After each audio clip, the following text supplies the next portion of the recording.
Alright, last time, we ended with the mystery of the Shofixi Maidens. Immediately after the stream ended, I did some more exploration. I looked at this star over here. I think I checked out a few stars in Vux territory. And Swimming Carcass, who is a very good Hitman freelancer player, said, I said out loud, what is another word for snake? Because we had that clue from Admiral Zex about, what was it? Looking through my notes. A long, thin creature who has swallowed the huge beast. Which sounds like a snake. And he very helpfully said, he gave me the clue, that sounds like a serpent. And there is absolutely a constellation down here, which is Serpentis. Somewhere here. Like that. I looked through the constellation. I went to the only one yellow star here. And it's not there. Now what I've done over the last 3 days is I've painstakingly explored every single yellow star here, looking for the Vux Beast, and I'm happy to report that I found it.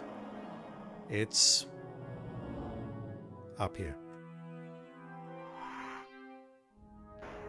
Which makes no... Alright, I didn't look at each star individually, I looked up the solution. I've gotten... I mean, I know why it's up here. I just spent a little bit of time just before starting the stream bringing up a map, and this is out of the manual. It's not placed very well. I've done this in haste. But you can see on the top right there, my cursor... Ah! Why is my cursor not showing up? Where are we? Yeah, this is the... Why is my cursor not showing up? This is how you can tell I'm prepared, chat. Okay, there's my cursor. This is the Thredash territory, and if you ask me, that kind of looks like a snake that swallowed a giant beast. But the actual answer is this constellation here.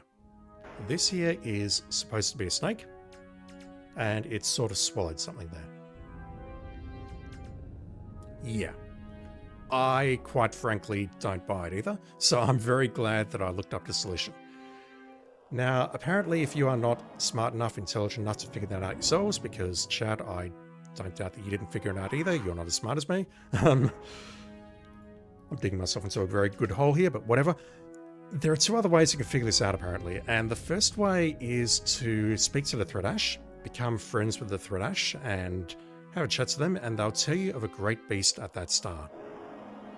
That is not possible on this particular playthrough because I became friends with the Thredash, and the first thing I did immediately after doing that was I went down to their world, stole their Acrohelix, and now they're out for blood. The second way we can find it apparently, and I want to check it out very quickly, is we can apparently get it from Fwifo. And I've never seen that before, but I just want to try it very, very quickly. Obviously that's something I can't do on my game either, because the second thing I did after sorting Earth out was I checked out Pluto and I had a chat to Fwifo. I was very friendly to him and he came on board, but apparently we can get the coordinates out of him somehow. Just going to make a temporary save here.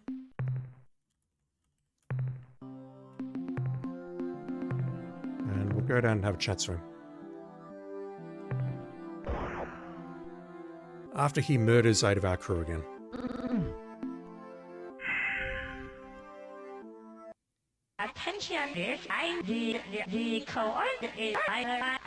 So the first thing he does is he gives us the coordinates of Spathiwa, but apparently, if we threaten him, he'll give us a different set of coordinates. Of course, I said, I'm sure, and it...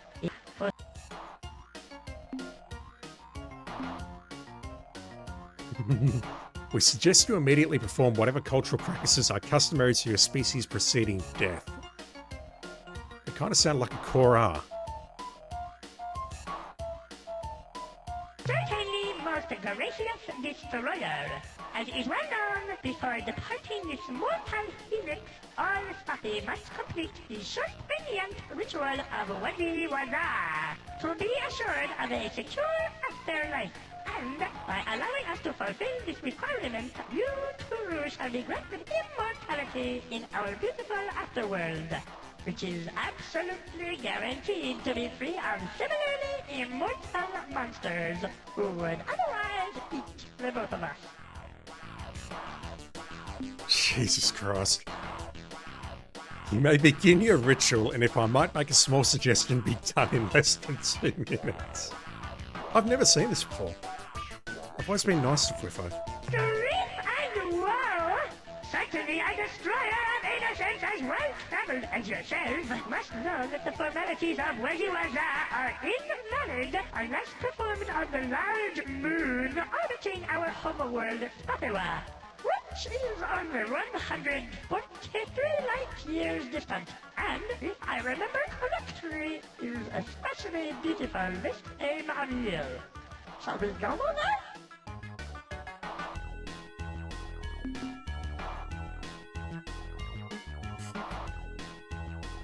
You gave those to me already, but are you going to give me a separate set of coordinates now?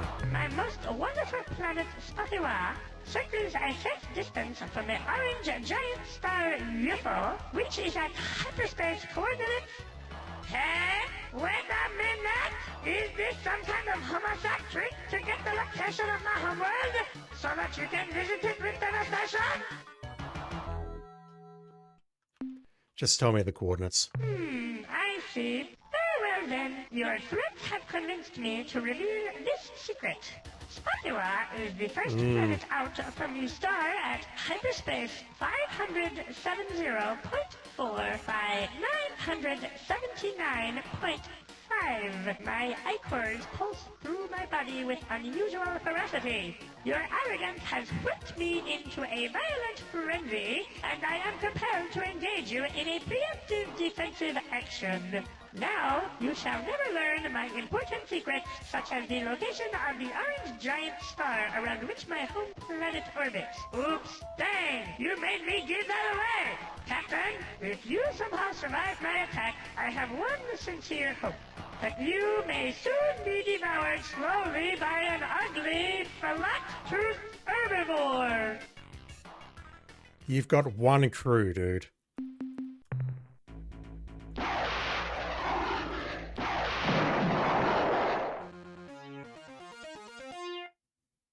And that was the end of the Spathy.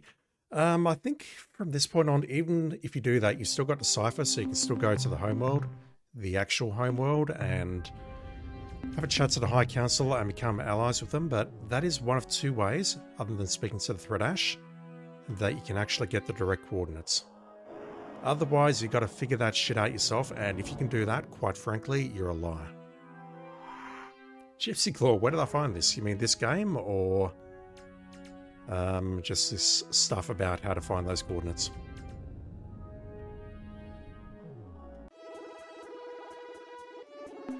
Alright, water spawner time. This game, oh dude. You make me feel old. Let me just delete those coordinates. Alright, where are we going? So to get to the top center, we have to go to the far left. This one here. This is a game that I played in my youth. Came out in 1992. And if you don't believe me, go look at Wikipedia, but it is widely regarded as one of the best games of all time. This is not well known. Damn, it takes us right here. Wow. Yeah, if you figured that out from Admiral Zex's clue, you're a goddamn liar. That's all I can say. Let me know in the comments if you figured it out, but you're lying. Ooh. No, nothing there. Damn. There's normally a small exotic mineral on there. Again, not that I really need them. Because I'm rich.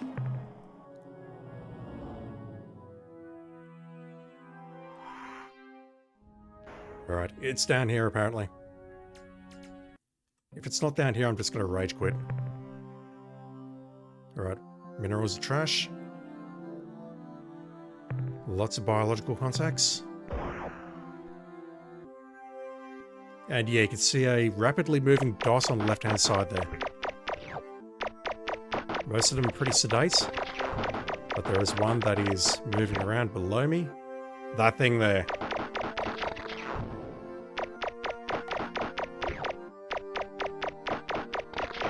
I don't remember that sprite. Have they redrawn that for Ur-Quan Masters? I don't remember it looking like that at all. Right, I'll leave that there because I want to fill myself up.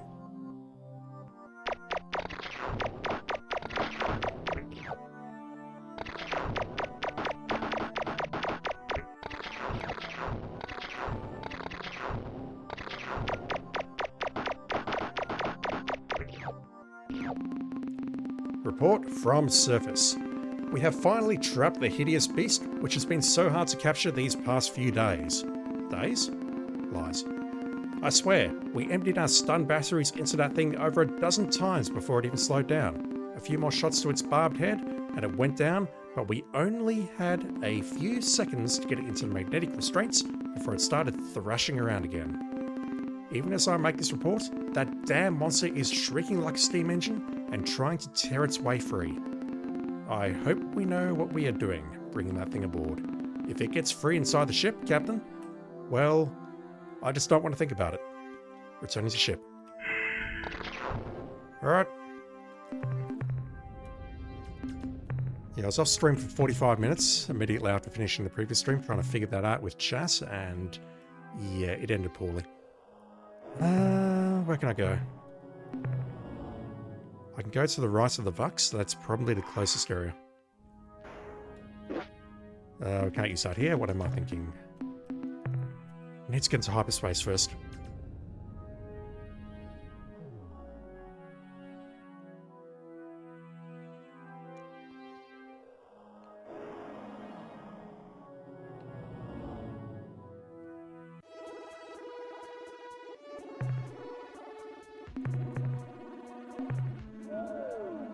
So I need to have a chat to the talking pet, just to see what he has to offer us. Right, down, right, right. So I assume it's this one.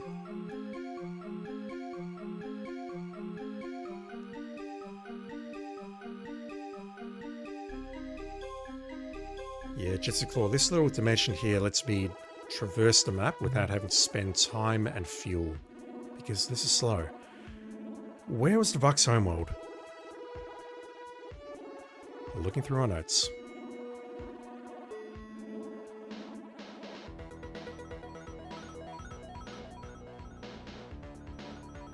I cannot see the Vux homeworld in my notes. Delta Gorno, Alpha Chernikov 1 is where the Showfix... Yeah, it's Alpha Chernikov. Yeah, it is what it is. This is probably not the homeworld per se, but it's where Admiral Zex is hiding.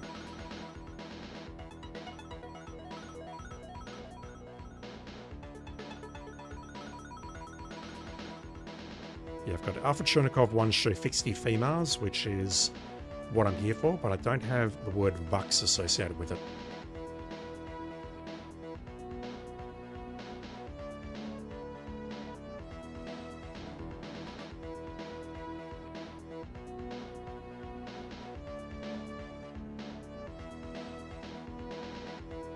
After this, we're going to swing by Arcturus and check out the Druge. Right, Alpha Chernikov 1.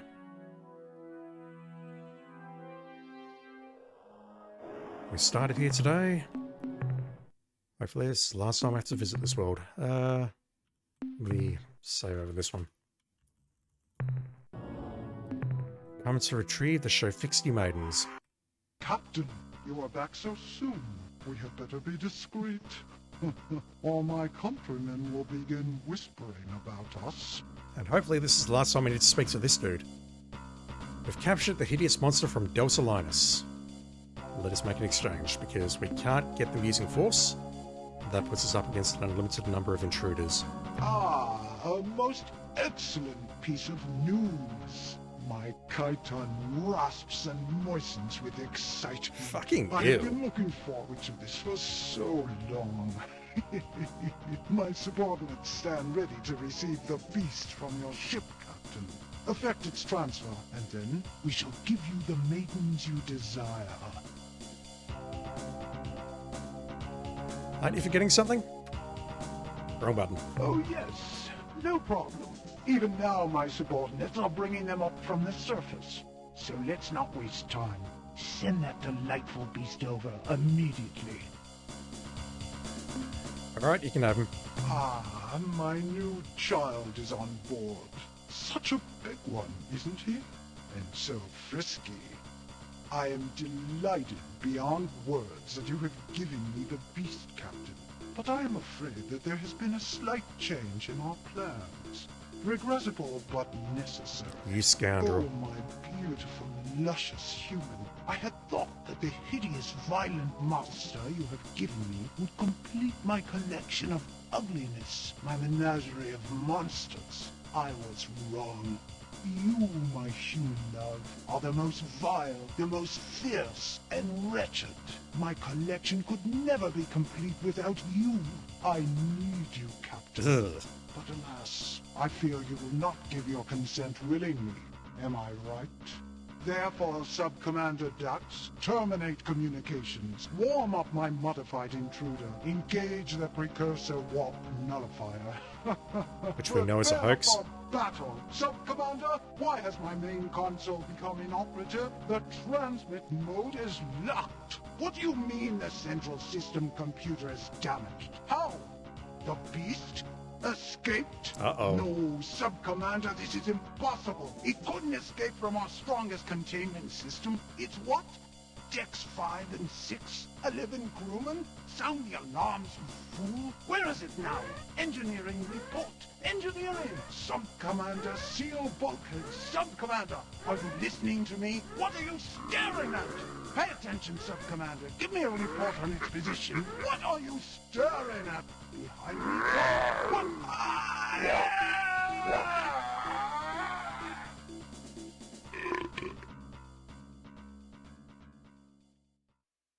Lovely.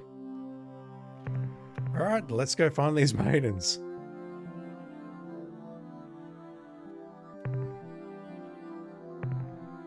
Those resources are trash. These things are anything but trash.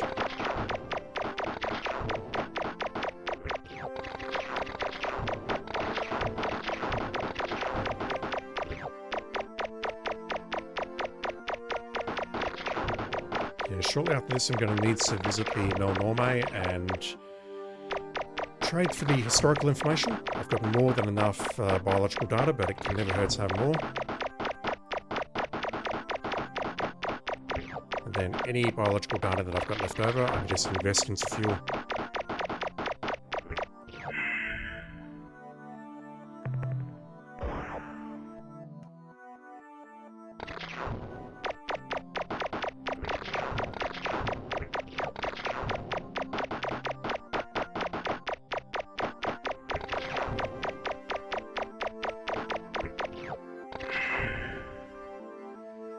It's alright, I'll come back for you in a sec.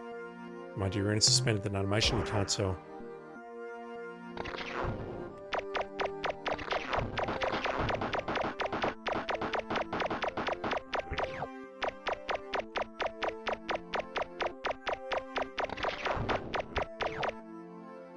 Alright. Report from surface. In the Vux Commander's menagerie, we have found what appears to be functioning cryotanks containing a dozen bipedal creatures. I thought there were 16. I think Zek said there were 16, but whatever. We can't be sure, but through the tank's fogged viewports, we think we can see young Shofixti females inside the freezer units. We have transferred the cryotanks to the lander and are returning to the ship. End of reports. Alright, Tanaka. I have a job for you.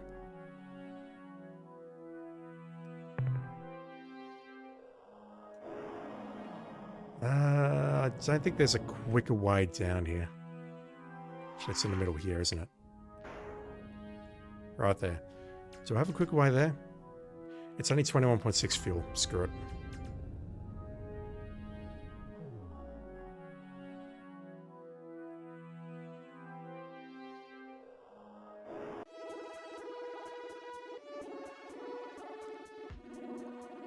It might be quicker to teleport to Seoul, perhaps.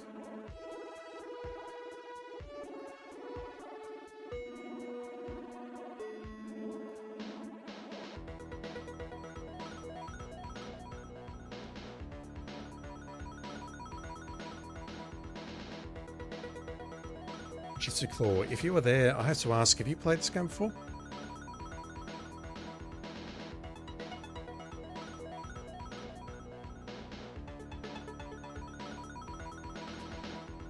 Because I think out of all the people who have been hanging out in chat, it's either people specifically looking for this game who know about it, and Agent Star 47, who also plays Hitman, has said that it is one of the greatest games of all time.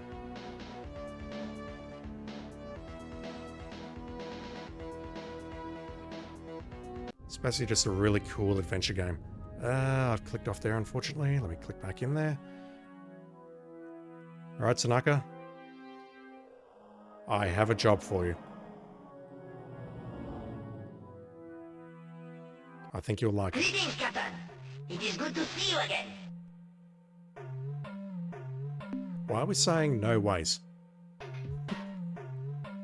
I was joking with my choice of words there, but okay. What might that be? I will say that one. That one's the most diplomatic, that one's the most polite. I am intrigued, Captain. But what are you talking about?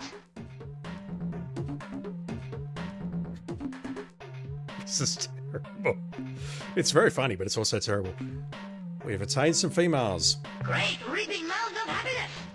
You shall be honored forever, Captain, as the savior of the Sophisti race. I have been granted the ultimate reward, duty. This humble warrior will take the Sophisti maidens you possess, gently wake them, and then perform ribald feats of unsurpassed fertility. With their consent, of course. Our people shall be reborn. Your name shall be recorded in our most sacred writings for all time. Thank you, Captain, and farewell. I have urgent business to attend to. He's off to fuck like rabbits. I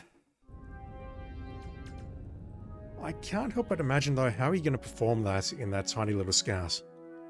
But he's heading off to hyperspace right now, which seems like a terrible idea. Okay. Just pausing for a moment. I want to start by heading over to Arcturus, which is over here, and then heading south down to the Druge. Once I'm done there, I might head back to Sol and see if things have changed. Then I need to stop at Alpha Centauri or some other supergiant to speak to the Melnorme. And then I need to come up with some new plans. I do need to speak to the Utwig. I believe they're at the top right. Just going off memory there. Just looking through my notes. Where are the Utwig? A query. Where is a query? Yeah, query's up on the top right there. The primary goal is to go to Arcturus and then have a chat to the Druge about their Rosy Spear. We need to speak to them about the Rosy Spear. So let's have a chat to you. What's your story? Captain, the payload device on board this vessel is giving me a headache. Please remove it. Now, Captain. It is foolish to resist. It remains more effective than I thought. You're still able to disobey. Ah, well. What can I do for you, Captain? You're such an evil fuck. No, I won't do that. You okay down there in the cargo bay? It is cold and empty. I could use a thermal blanket. Since it is incredibly boring down here, I am using the opportunity to try and get some sleep. And we woke you up. What do you suggest I do now, other than taking down the Halo shield? The first thing I do is to make sure I had a strong ship and fleet. Yeah, tell me about your race, although we've established that you are a liar and you're not going to tell us everything. I consider such a question to be intrusive and impolite, but that is consistent with your behavior. What do you want to know? History, please. Over 20,000 years ago, my species was happy and carefree, living a life of peace and contentment on the surface of our world, Ventaflork. We spent our time gathering foods, creating art, and compelling each other to do the boring chores. Then, a ship from the sentient milieu landed, and, well, things got pretty complicated. The sentient milieu were a bloodthirsty empire that ruled a large section of the galaxy for thousands of years. If you've heard that the milieu was a cooperative union of sentient species, it's lies, all lies. The Ur-Quan were just a part of the milieu, but their dark and evil hearts infused the entire association with a sinister ambiance. Yeah, this is all lies. Well, after we'd been in contact with the Milieu for a while, they decided to kill all of my species. Now, does that sound like a reasonable, friendly bunch of aliens? Huh? Does it, Captain? No, it does not. Well, the war was over pretty quick. My species lost. Instead of just killing us, the Ur-Quan modified our genes. Our children were born non-sentient, dumb animals. For the past 20 millennia, we Denari have been serving the Ur-Quan in the most demeaning way they could imagine, acting as mindless translators who communicate the words of inferior races. That last part is true, but just for the sake of putting this on YouTube, if I do put it on YouTube, I would love to have a chat to the Ur-Quan, not the Korra, the Ur-Quan, and get their side of the story, because there is a lot that he is not saying. You mean my superior brain? My mental prowess? I don't want to talk about it. We're friends. Captain, I don't think you meant to ask about my powers. Didn't you mean to ask about flowers? Oh, that effect. So the shield's still up, but he still has some influence over us, clearly. Flowers are beautiful and smell nice. Now, be a good human and leave me alone. An excellent idea, Captain. You must have a great deal of work to attend to. Goodbye. Yeah, we need him on our side, so I don't want to piss him off too much. Alright. Manifest cargo, devices. I'll get that right eventually, I swear. Alright. How do we get to Arcturus?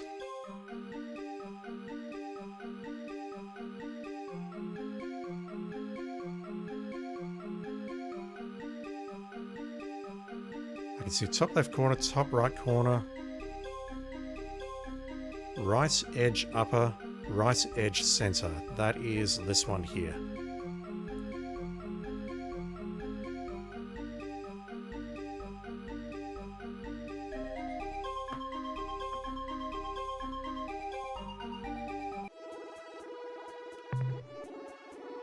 Oh, we're a long way away. Alright, that's going to cost us 26.4. I do want to go here because I do remember we need this item before we have a chat to the Druge. That's going to bring us down to about 50 fuel, but we'll have enough to either call the Melnorm, or we can call the Melnorm at any time. We can either do that, or we just teleport back to Sol.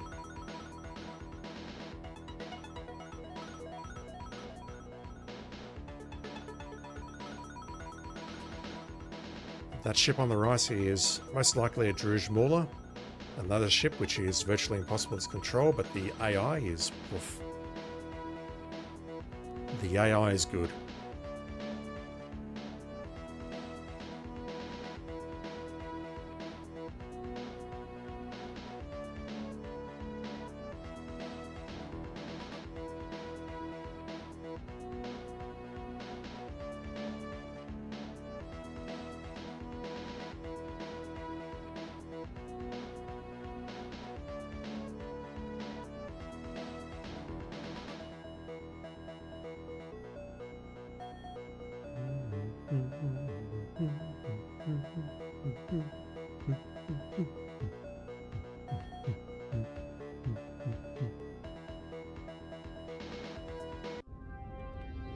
Okay, did it mention which world?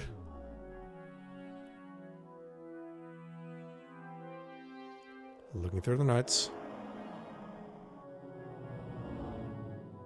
Arcturus 1, that was the Burvixes, or however you pronounce that, and the GG. Pronounced Geg. Nothing there.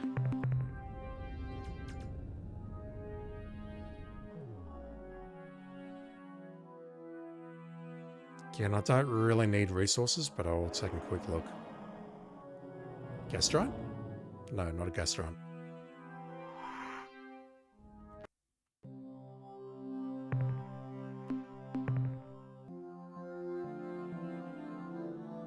Lots of energy. Oh, wow.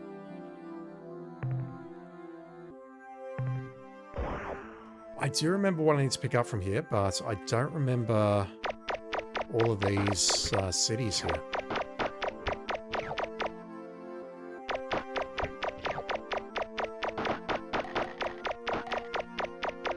similar to what we saw on the former Androsynth homeworld.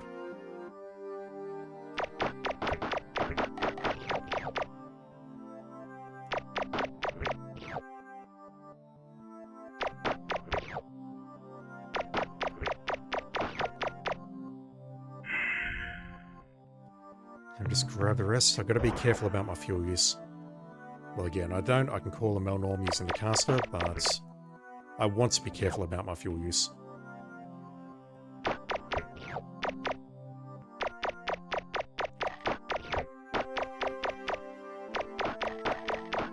Anyway, once this is done, once we've had a chat to the Druge and then maybe the Utwig, maybe I can start investigating the Mycon.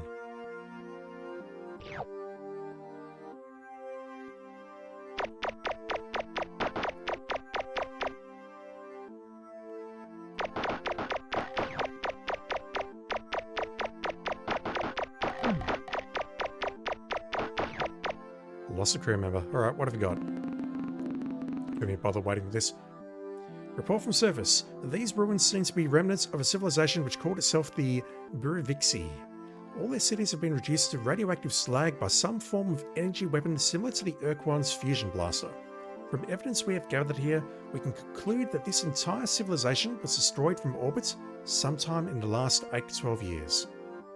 There are no survivors.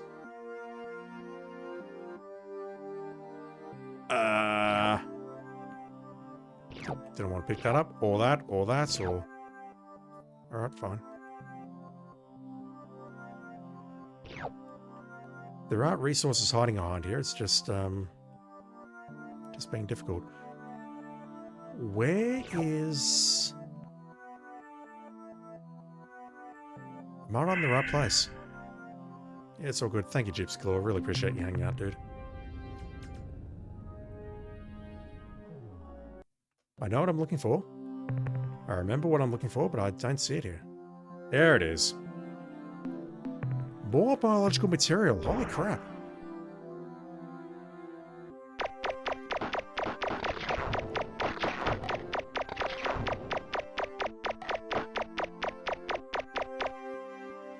So I think I'm going to have to jettison most of the crap that I picked up. I don't need it, but I just want to jettison it out of principle.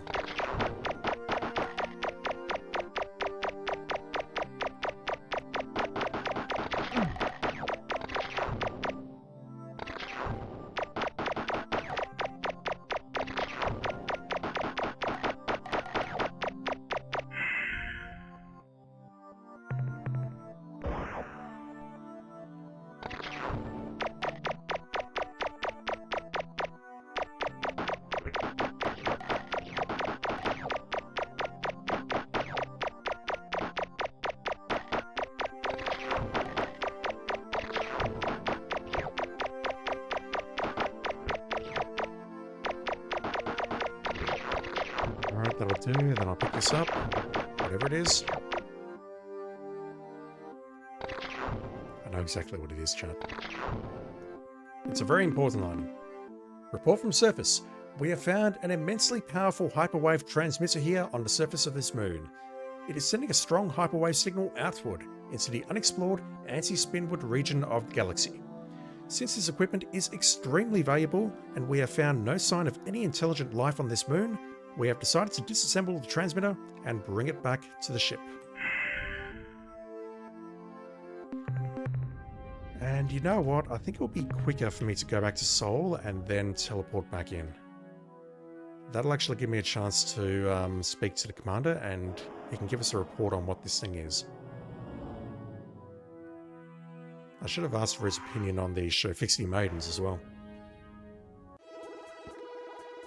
Alright.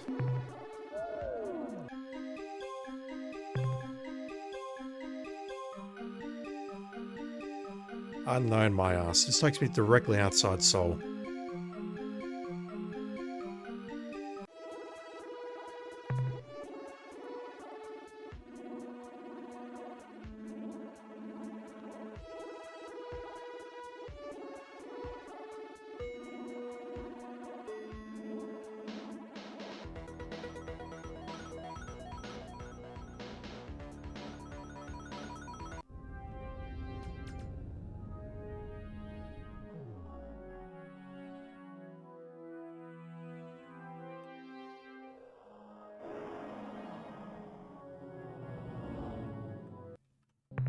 Welcome back, Captain. We got virtually nothing here, but it's fine. I'm already rich. Keep it coming, Captain. The analysis reads as follows. Subject, talking pet life form. Data, this creature is physiologically identical to the so-called Ur-Quan talking pet with one notable exception. It is highly intelligent and evidences strong psychic capabilities. Initial AIQR test rated it well above human super genius, though immediately after we made this shocking assessment, its scores dropped to the normal-subnormal range. Interviews with the subject have shown it to be cooperative, though a Class 4 pan-species psychological profile places the creature far into the furtive, hateful domain. There were also some disturbing incidences where we talked about roses, daisies, and other pretty flowers. Summary: everything's okay, nothing to worry about with this cuddly little guy. Not one thing.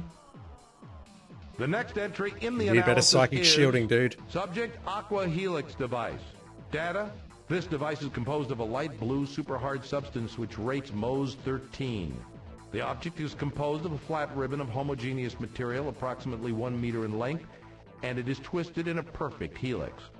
Focused ion and nucleomagnetic scans reveal little about its interior.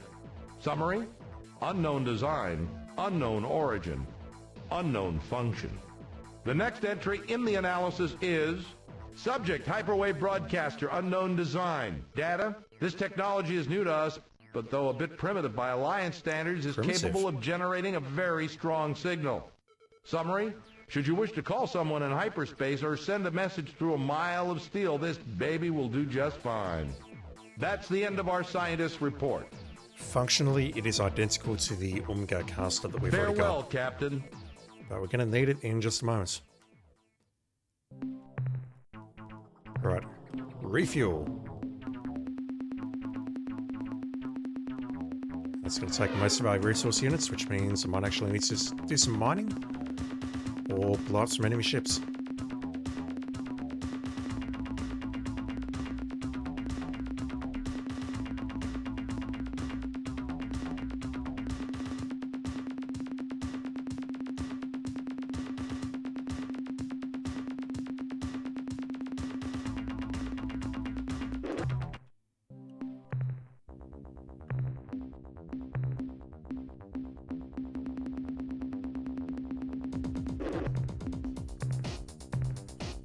Right, we're good to go.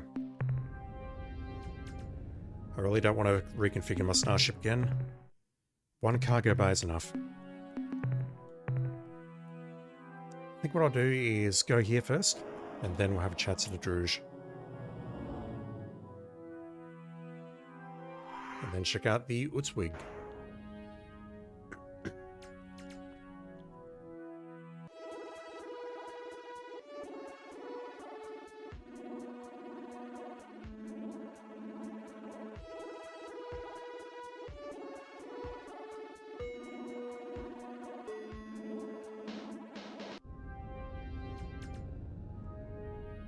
Alright, where are you, dude?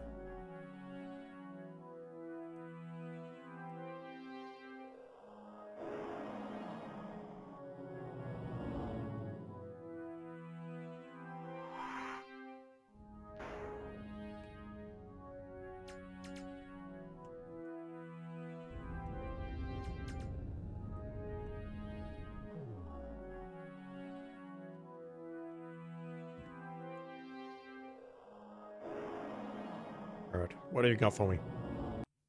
This very morning, I was just saying to subordinate Ochre, "Fee, fi, fo, fum, I smell the feet of a human." We laughed and laughed. What a synchronicity.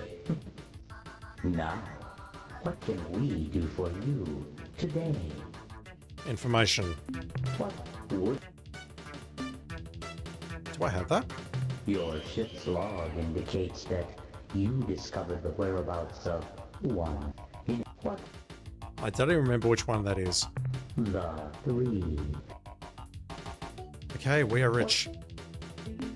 Huh. Okay, historical information. I don't know how useful this will be, but I've got my notes up and I'm ready to write stuff down. Right, Melnorme? Do it.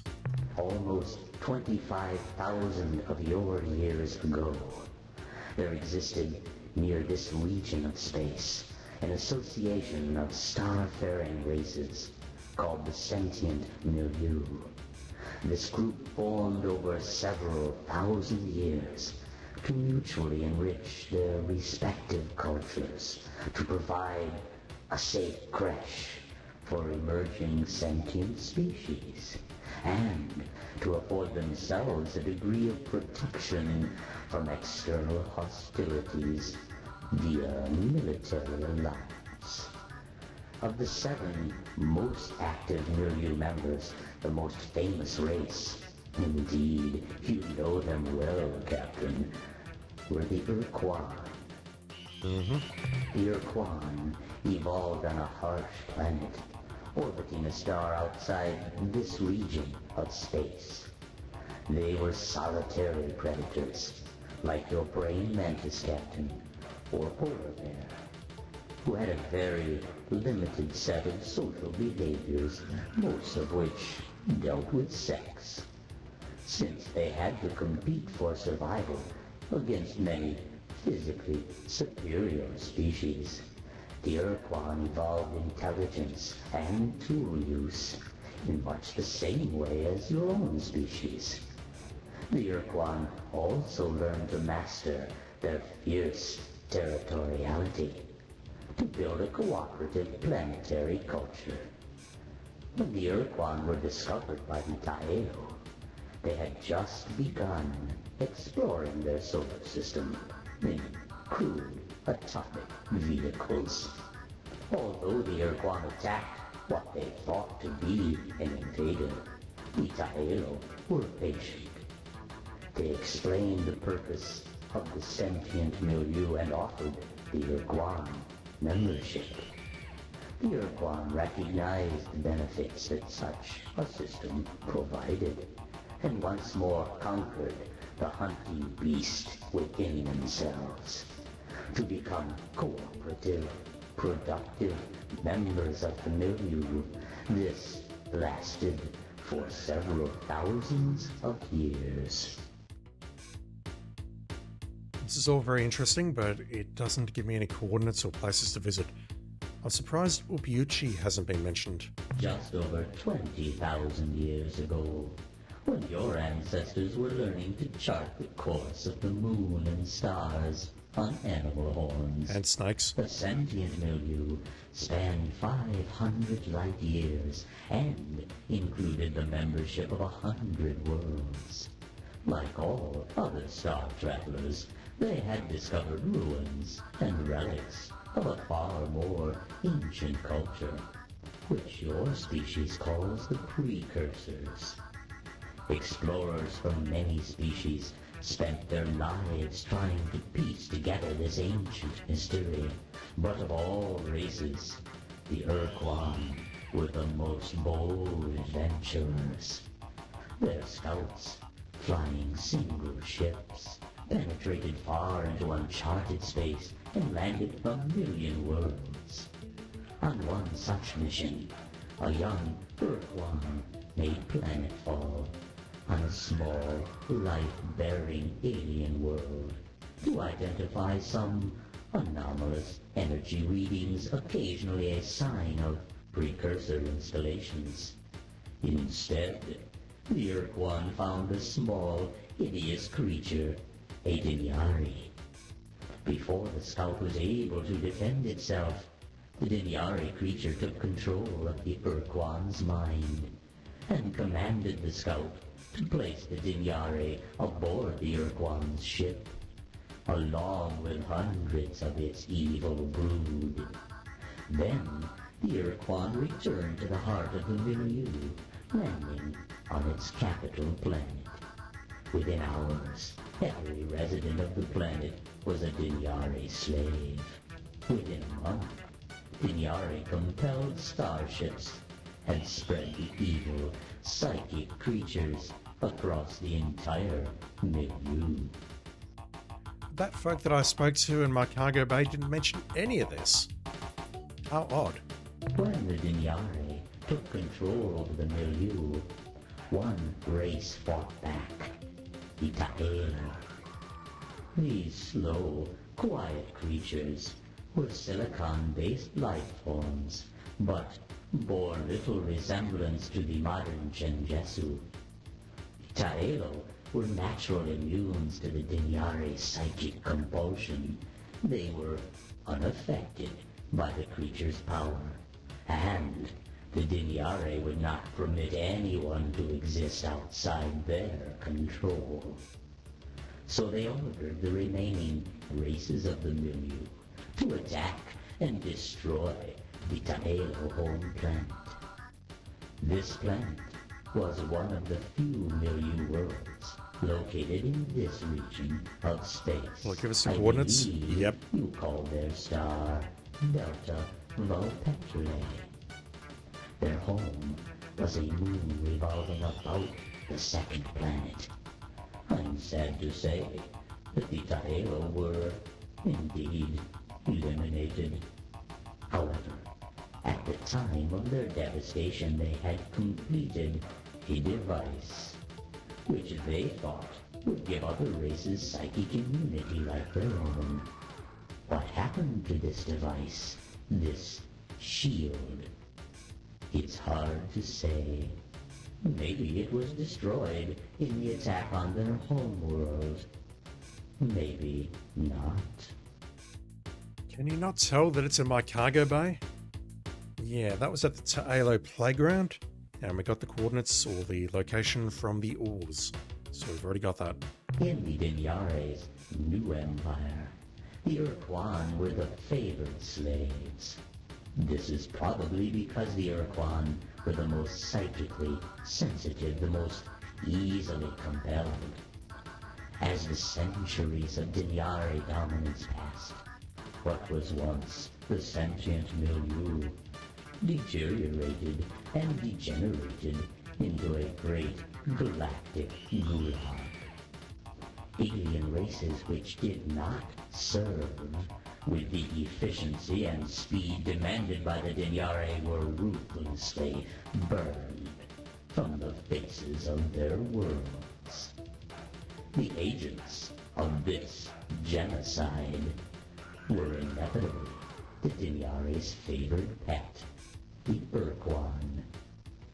After almost 2,500 years of unrelenting Dinyari control, there were only 4 living member races of the once great sentient milieu. By this point, the Dinyari had used genetic manipulation to split the Ur-Quan into 2 subspecies. Green and the black. The green Ur-Quan.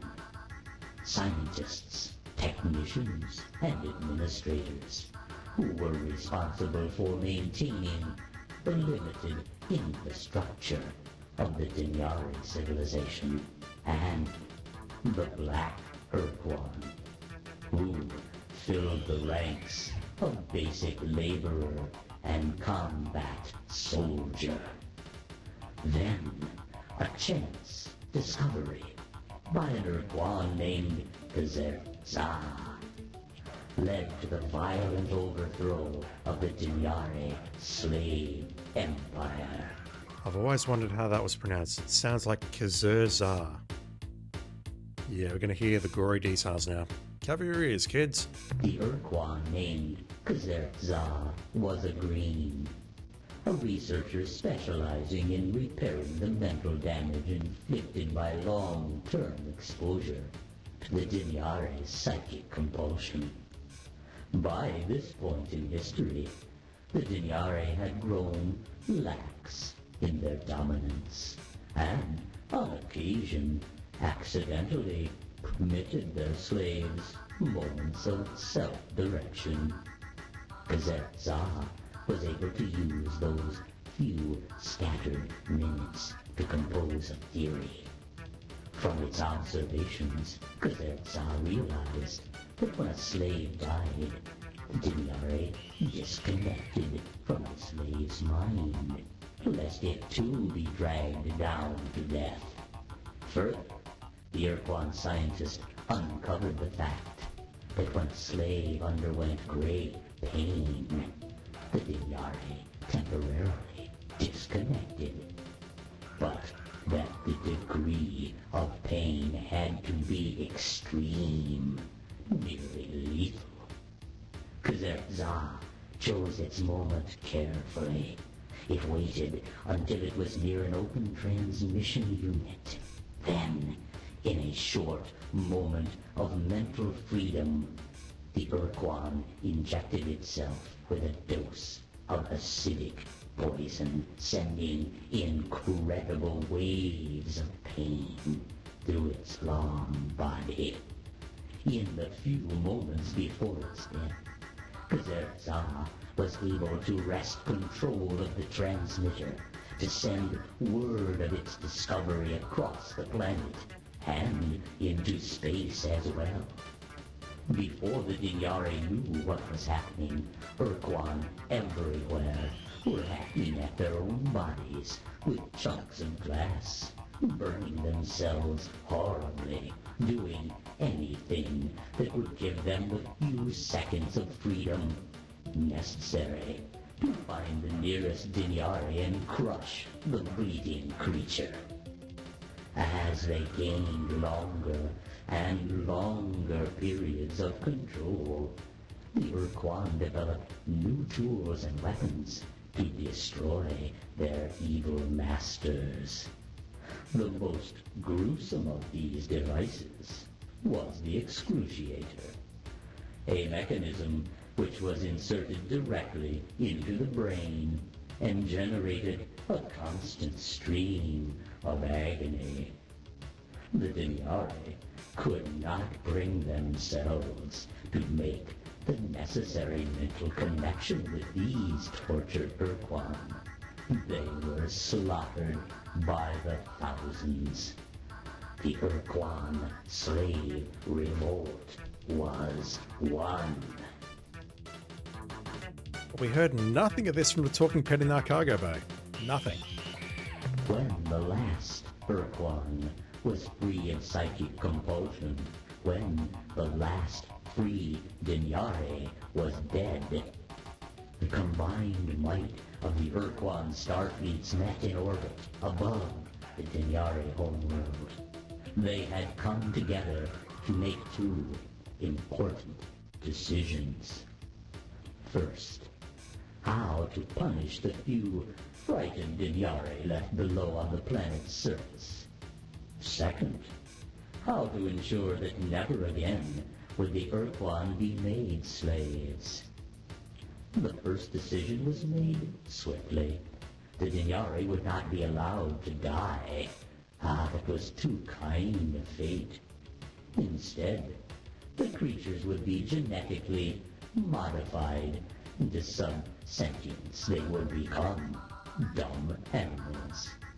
These low creatures would be further debased by serving the Ur-Quan for all eternity in the most degrading way the Ur-Quan could imagine, acting as translators, making physical contact with other species, whom the Ur-Quan now considered grossly inferior to themselves and revolting. The second decision, how to ensure their freedom permanently, caused great turmoil. If we keep attacking them, I think we can ask them directly, but the Monorme is just going to tell us. Following the successful Ur-Quan slave revolt, the Ur-Quan met to decide how to ensure their freedom. The Green Ur-Quan, who called themselves the Kazerza in honor of the Ur-Quan who triggered the revolt, wished to establish the path of now and forever, which required that all other sentient species must become slaves of the Ur-Quan or be forever imprisoned beneath an impenetrable force shield. That's us and most of the other Leading Alliance the races. opposition to this plan was Korra, a charismatic fleet officer. Korra proposed a simpler alternative, the Eternal Doctrine. Simply put, this scheme called for the systematic eradication of all sentient life in the universe, aside from the Ur-Quan. Damn. Captain, if these positions seem to you extreme or unwarranted, you must remember that the Ur-Quan had been unwilling slaves for millennia, and that each of them had to remain in agony for years in order to defeat the Dinyari. The followers of Kazet-Sa and Korra were all on the brink of madness, but neither side would submit, and so they fought a bloody civil war. Which is still ongoing. So one of them, the Korra, they just want to watch the galaxy burn, and the other one wants to enslave every other species in the galaxy. With them, or with themselves as their masters, and the slaves become either battle thralls, who we've been fighting throughout the game, and the rest are slave shielded onto a single world. Damn. This is the last historical item we have for sale. The civil war between the Green Ur-Quan, the followers of Kazet-Za, and their opponents, the death-dealing Korra, lasted for decades. It is likely that they would have annihilated each other were it not for a chance discovery by Kazet-Za, a precursor battleship. The vessel was huge, many times the size of the Ur-Quan's vessels. The trophy The ship. precursor ship sliced through the Korra forces in days. The Korra were defeated. However, in their victory, the Kazet-Za were humble.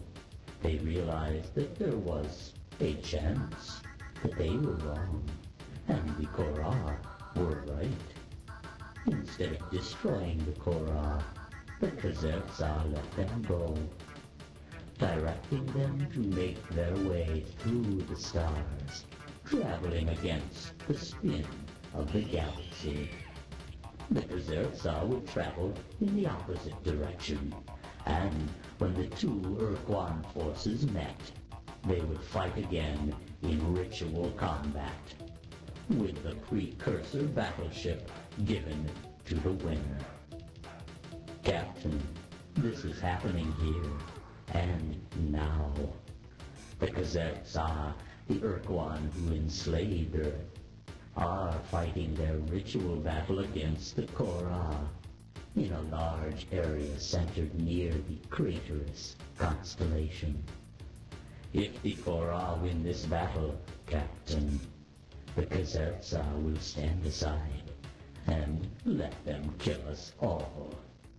We believe it is your destiny to prevent this from happening. We regret to say that you have exhausted our supply of genuinely valuable information. However, we do have many thousands of useless facts, and that we will gladly sell you at a substantial discount.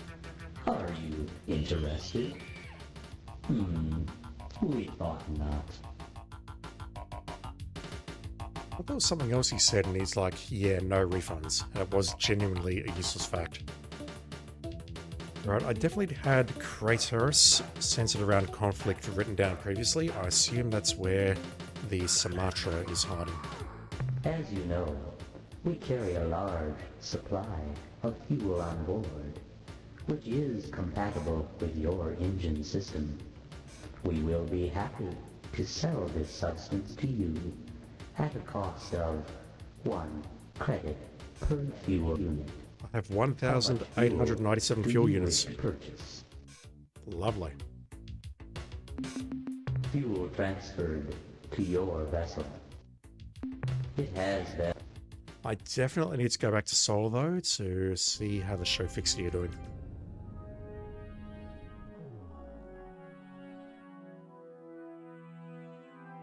That, along with my 2 casters, means that I can spend a lot more time out here.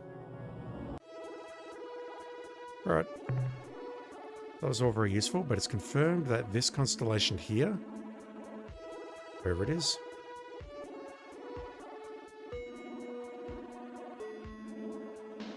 sorry. So this blue star here as well? It is. That constellation there is where the trophy ship, the precursor ship, is hiding. Right, where are we heading again? The top one.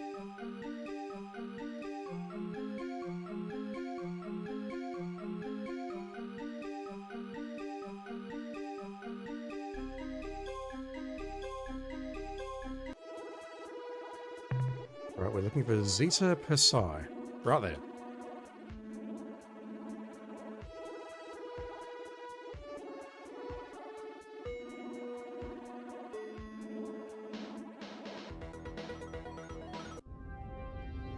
And the Mornorme said specifically it was World 1.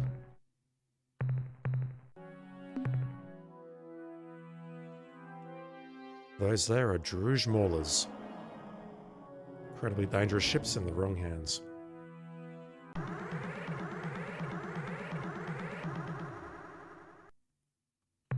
Greetings, friend and fellow explorer. I am an officer of the Crimson Corporation. We are the Druge. We are delighted to make your acquaintance and hope that we can do business together. Should your desires be similar, please hurry to our main trading world at Zeta Persei 1.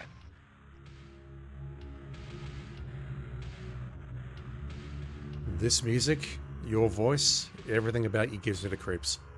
More than a culture, Captain. We are an organization. The Crimson Corporation.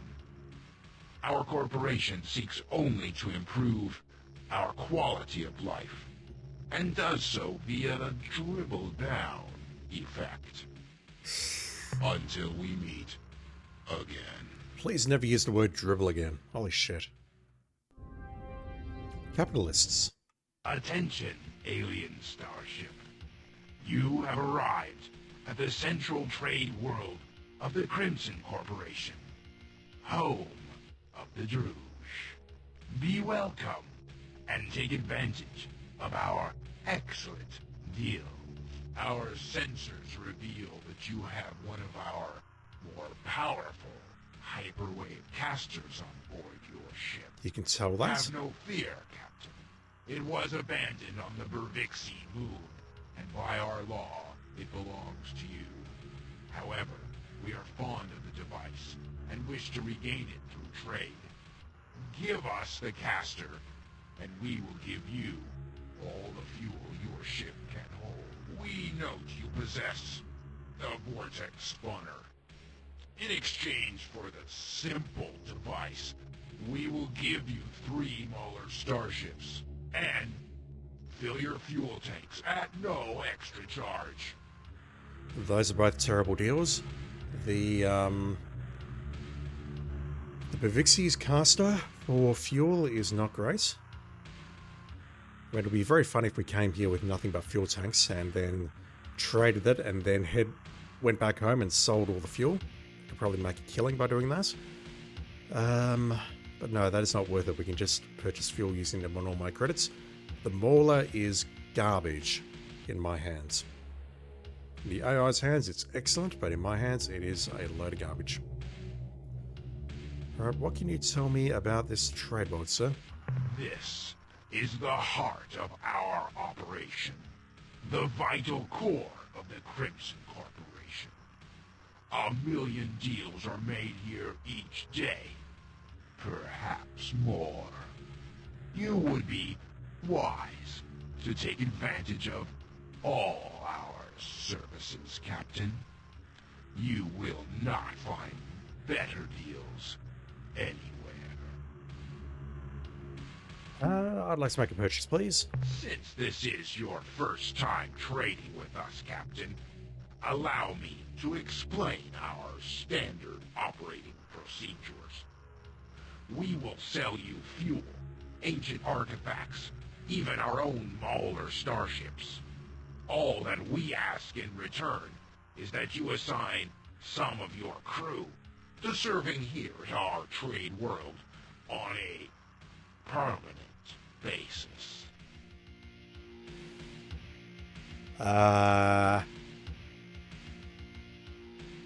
No, Captain. Slaves have no choice in their destiny, no freedom. We would never accept the permanent assignment of one of your people unless we knew that they had granted you the rights to make such a deal. Yeah, exactly. What would they be doing here? People as skilled as your flagship's crew will receive immediate posts in our Starfleet. They will serve alongside our own true starship personnel, sharing every duty. You're being very vague here. Excellent. Let us begin. Our inventory presently includes the Rosy Sphere, We need that. an ancient precursor artifact of unrivaled beauty and mystery. Yours for the amazing bargain of only 100. 100 crew. The Trident of Wimbley.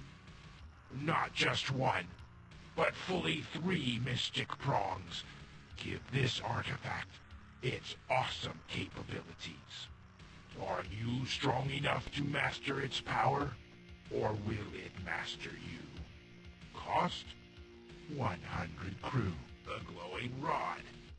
What unearthly powers will you gain when you hold this coruscating step high above your head and scream, Kai Lai Lai? And it can be yours for only 100 crew.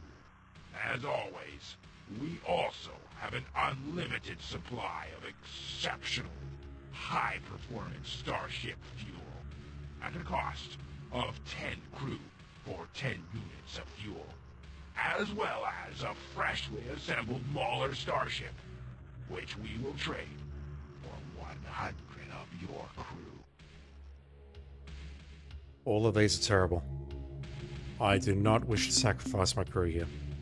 And sacrifice is definitely the correct word. Are you sure? As you wish. So the Melnorme mentioned that the Druge had a bunch of useless artifacts dropped off by the Utwig.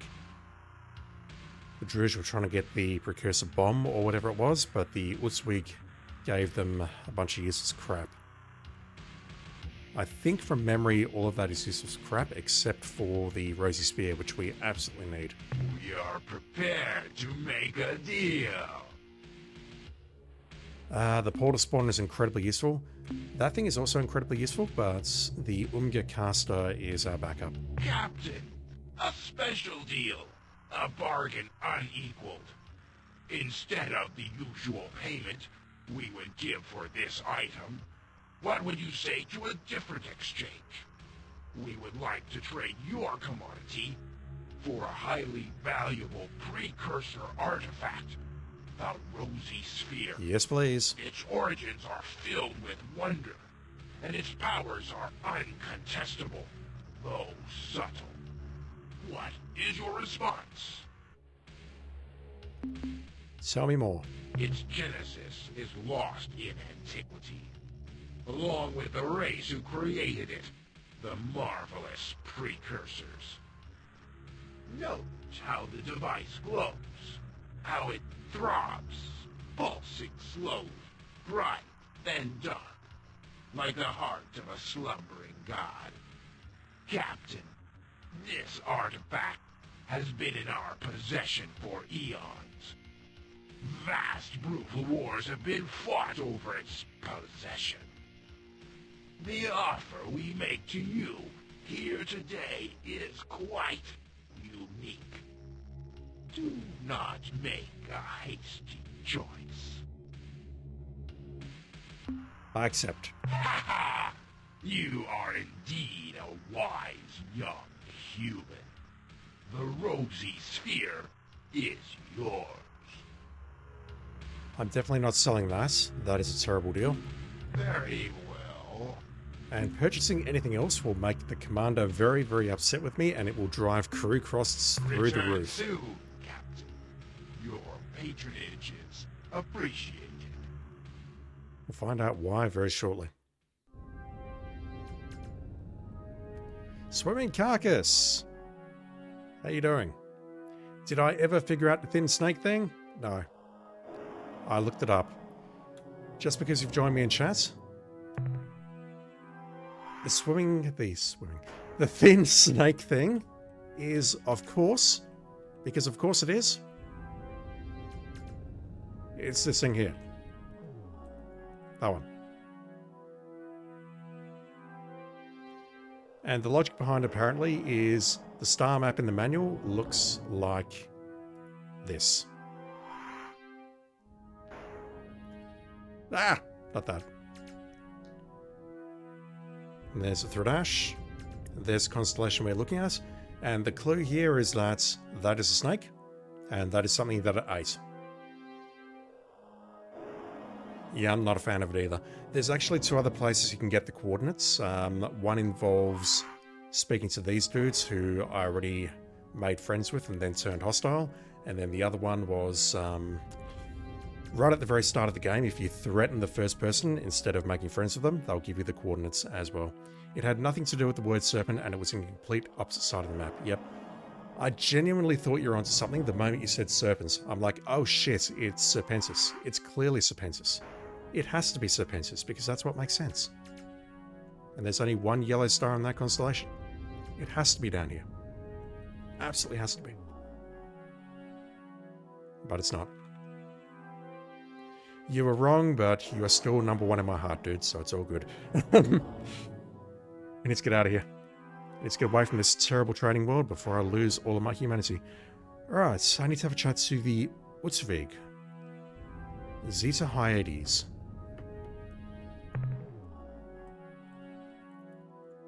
Yeah, it's up there. Do I have a portal that can take me up there? I'm actually going to need to travel there. I can go to the top center. I can literally spawn next to that area where we found the Vux Beast at the start of the stream. Near Druge, top left Ur-Quan. Right edge upper.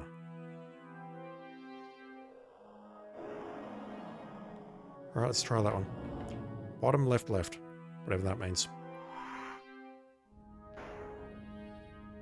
But no, that was an excellent thought you had the other night, dude. It really is.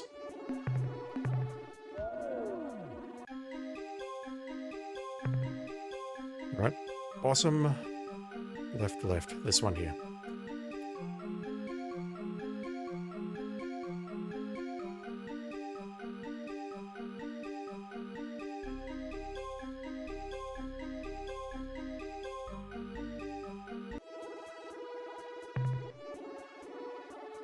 I'm nowhere near as high up as I'd like to be. I'm near Arcturus. Alright.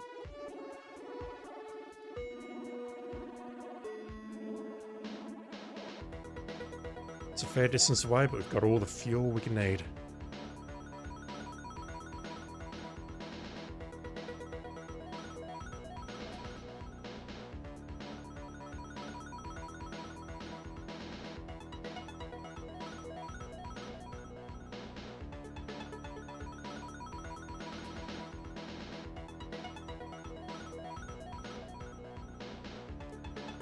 But yeah, we went to that planet, we found the Vux Beast, we stunned it, we gave him back to Admiral Zex, who betrayed us, and then the beast killed him.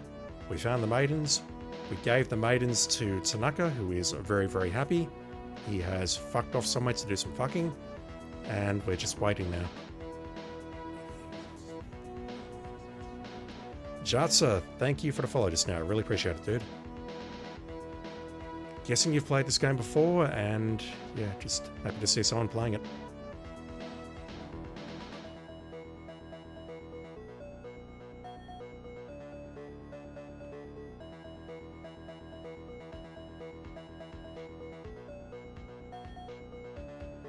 This music.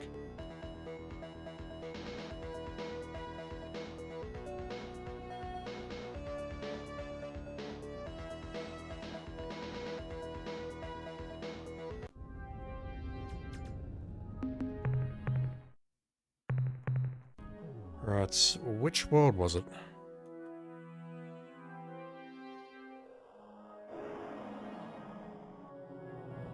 Six B.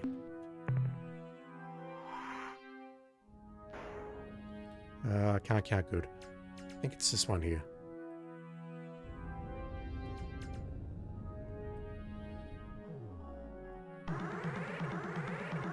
It's this one here. Oh dear. Definitely don't want to attack those because A, they're unlimited, and B, I don't think I can blow up one of them.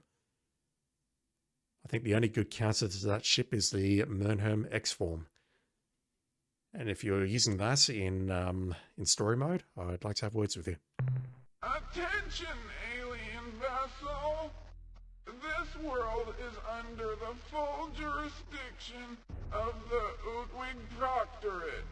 We extend a subdued but civil greeting. You sound upset. Why are you here? That's really not a question I should be asking, but whatever. We are the stewards of the bomb. We keep it from those who would use it unwisely. In addition, we are prepared to act under the direction of the Proctorate, should we decide to make a final atonement for our most grievous blunder. Yeah, it's a pretty special bomb. You are correct. It is a relic of precursor origin. It has the power to destroy entire planetary objects, perhaps even galaxies. The Ur-Quan have been entrusted by fate to watch over this device so that it will be used in the way that it was intended by destiny. I sound... Can we have it? Come on. I don't remember this music at all. During standard exploration procedures, we came across what appeared to be an ancient precursor supply base. It had been dismantled and appeared to be empty. In the staging area, there was a collection of what appeared to be refuse. During the cataloging of these various items, this device was discovered in a damaged container. From what our scientists can tell, it appears to be a planeteering tool capable of reducing moon-sized objects to particulate dust clouds. We believe that it was either accidentally forgotten or simply left because of a lack of room on the departing vessel. Maybe have it. Yes, it is a remarkable device. It is understandable that you would like to possess it yourself. Our mandate, however, requires that we maintain full control of the bomb. It would make me really happy. No, we're sorry. You cannot have the bomb.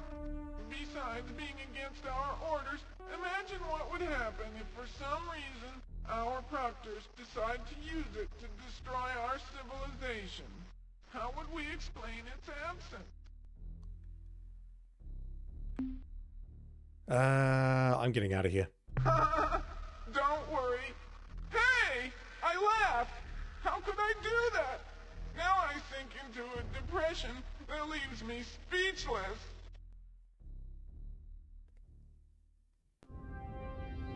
Alright, the bomb is here, but you don't want to give it to me for obvious reasons.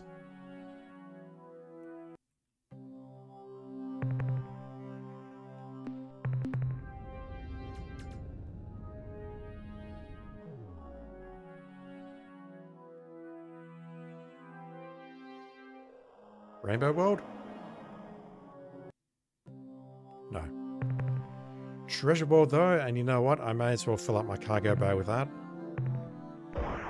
And I'll jettison it if I find anything better.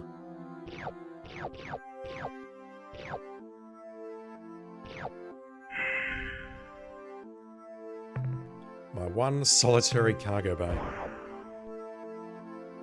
If I fill it up with the yellow or better, that'll be 3,000 RU when I get back to base.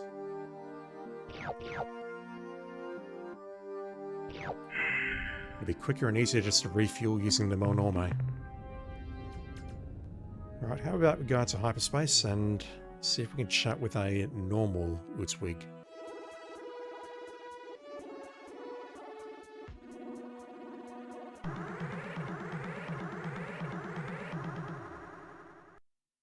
Also need to look at the star map.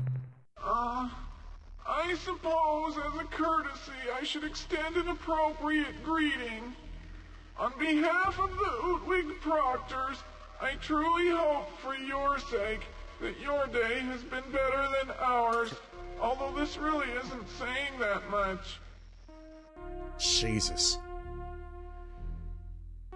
I represent the Empire of Random. What good would that do? I mean, why should we? We agonized for hours, wondering if it was a cruel twist of fate or simply a serious case of butterfingery. The lifetimes that have been spent in the pursuit of the elusive answer to this deceptively simple question has driven many of us down the dark road of self-destruction. Indeed, even as these words strike the ears of any who care to listen, the real question is, does it matter? I cannot say. I wallow in a quandary, unable to determine what better atones for my part of the great sin. Should I engage in slow and painful self-termination? Should I commit myself to a long life of painful self-flagellation? Should I throw myself with enthusiastic verve at the problem of collective annihilation? I do not know. Even now, my mind writhes in anguish of indecision, lest the outcome be inadequate. Jesus fuck, get over yourself. Let me ask about the Ur-Quan first before I go down that path. We know nothing of this species that you mentioned. They're on your doorstep, dude. However, while we are on the subject of evil and powerful species, we have encountered a particularly gruesome race that seemed to come from the direction of Arcturus. The Druge. When we hailed them, they responded with mighty weapons that sent our delegation to their deaths. Lucky fools. The aliens' dark, crusty The battleships Korra. are capable of guiding spinning mines into almost any location. And should an enemy get too close, a fiery corona emerges to inflict fearsome damage. In our skirmishes with the race who called themselves the Korra, we found that by using our own shielding capability, we could sweep through the mines, absorb the corona, and then get close enough to the dark ships to give a lick of our own. In truth, however, they are very powerful and ruthless. When the Korra started to press toward our homeworld, Where's your home world? we thought that our deserved punishment was being administered. But then, a mystery? They suddenly became disinterested and veered away. Bah, confounding frustration. With the Ultron, I could speak knowledgeably on this subject. We've heard of that. To have this quality torn from our grasp emphasizes how meaningless our existence really is. This lack of meaning is what drives my species to the serious contemplation of a quick end. I mean, the Ur-Quan and the Korra are right on your doorstep, dude. You could arrange that yourself. Tell me more about the Korra. Your query once again painfully reminds me of the Ultron and what it was for the universe.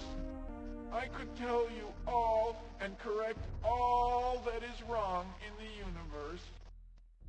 All I can tell you is that the Ur-Quan live to kill.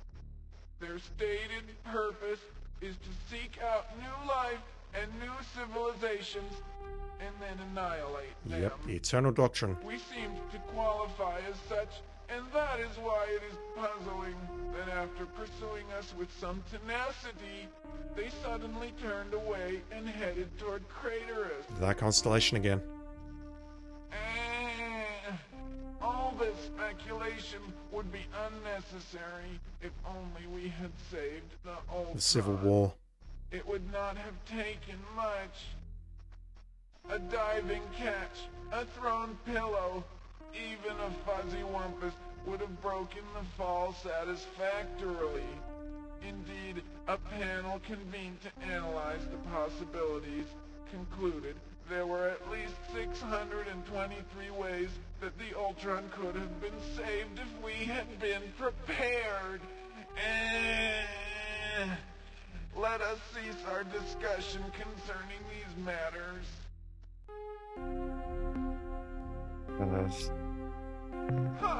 To say the least, our past is one of a glorious and proud people, coupled with a cataclysm that rocks the universe to its very core. It all began when the chimps rose from the murky bog, and the Utwig emerged as well. In these primitive times, we cavorted about our world, oblivious to any sort of higher purpose. We took everything at face value. Meanwhile, the tendrils of the chimp infiltrated the vast sky canopies of Faz, and then the veils fell. Suddenly, the Utwig were stunned by a collective realization. All immediately and urgently donned veils of every description. Hides, leaves, shells, rocks, even living growls were donned in the early days. What are we even talking about? The face is the mechanism that expresses many of the primitive qualities that hinder sentience.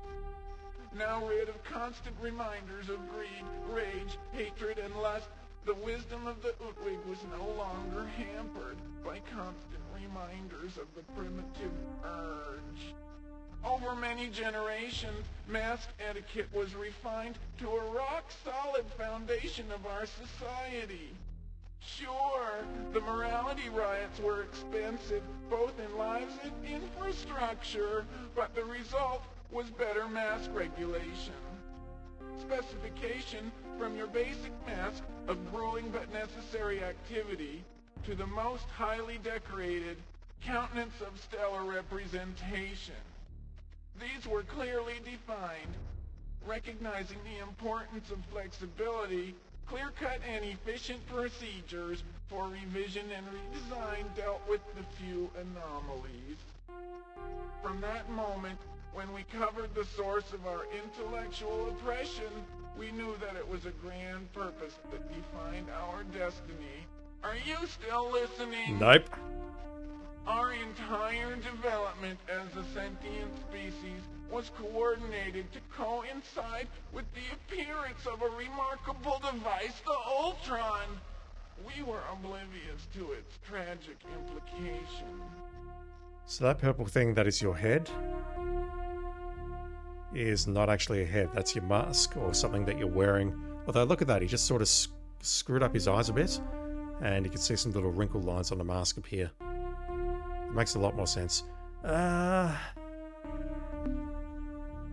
Yeah, I'm going to have to listen to this because I need to figure out where the Ur-Quan is.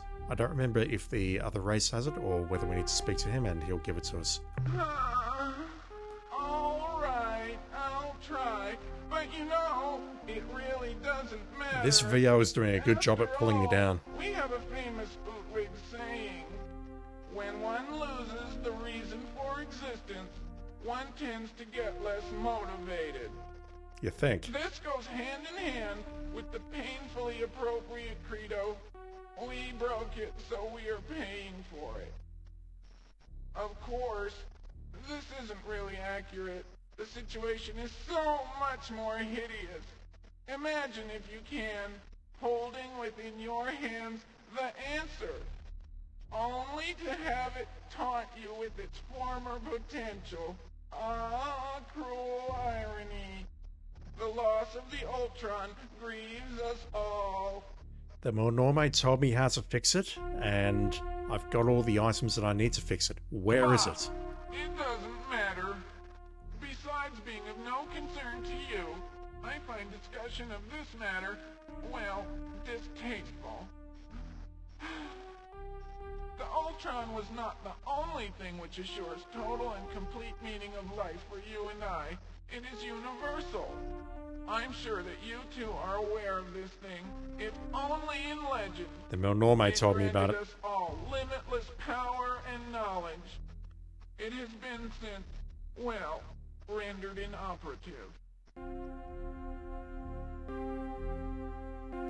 Oh, Jesus.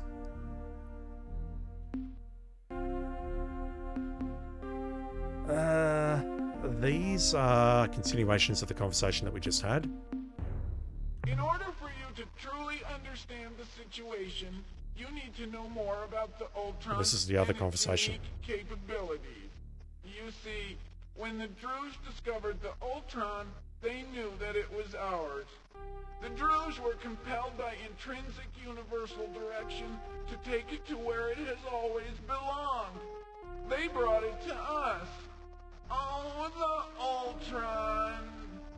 It assured total and complete meaning of life for all.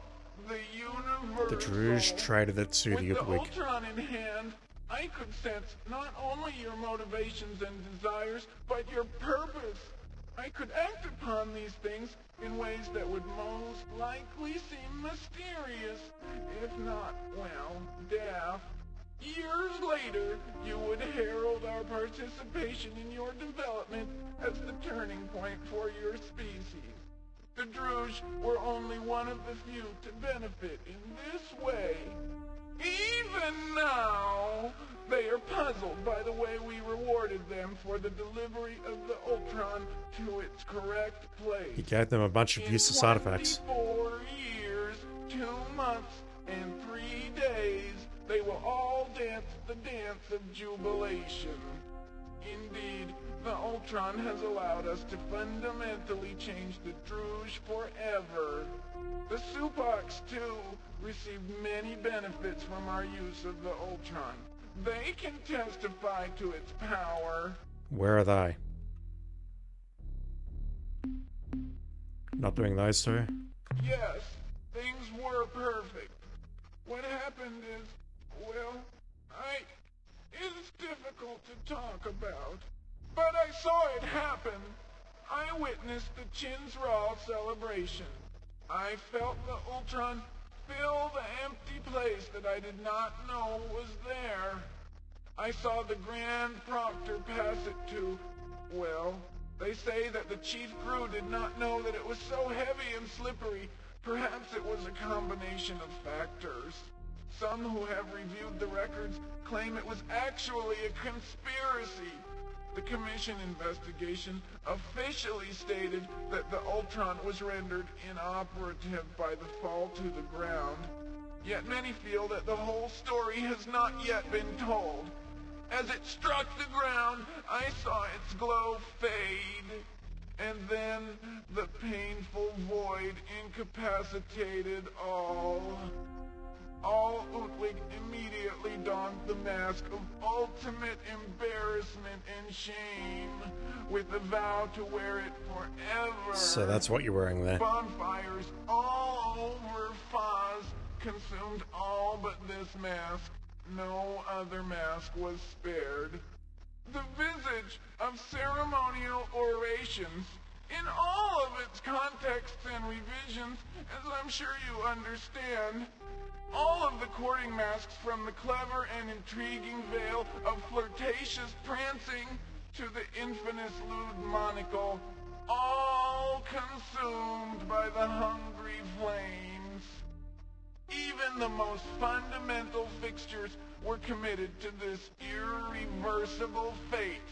The mask of natural bodily excretions once hung in every lavatory. Most of the public facilities have removed the disposable mask dispensers. Okay, this is just getting weird. But every once in a while, I still see such a repository. Always empty.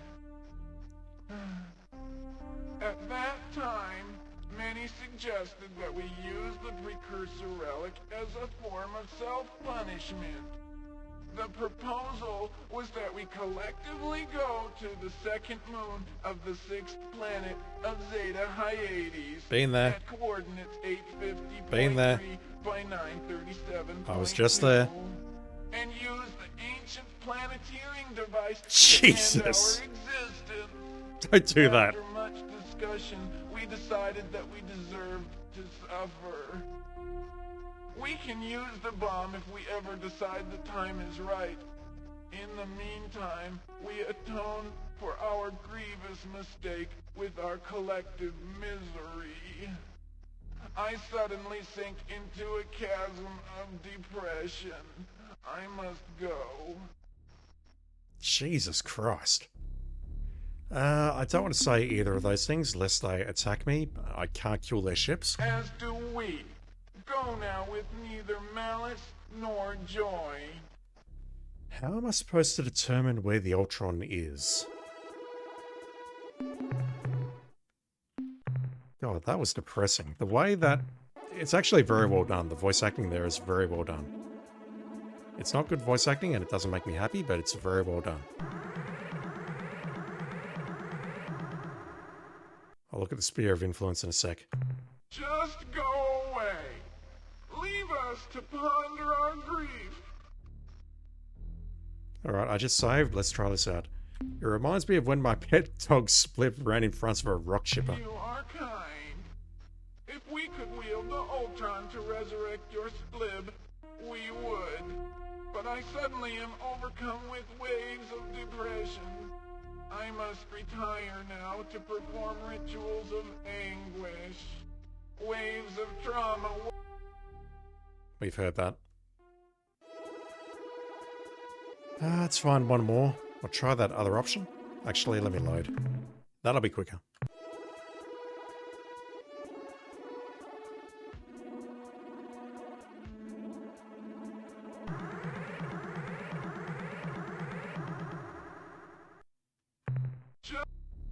Yeah! Now you've really done it! Your blatant transgressions have me hopping mad! Hop, hop, hop! Okay, that's it. Put up your dukes. Nobody makes fun of the Ultron.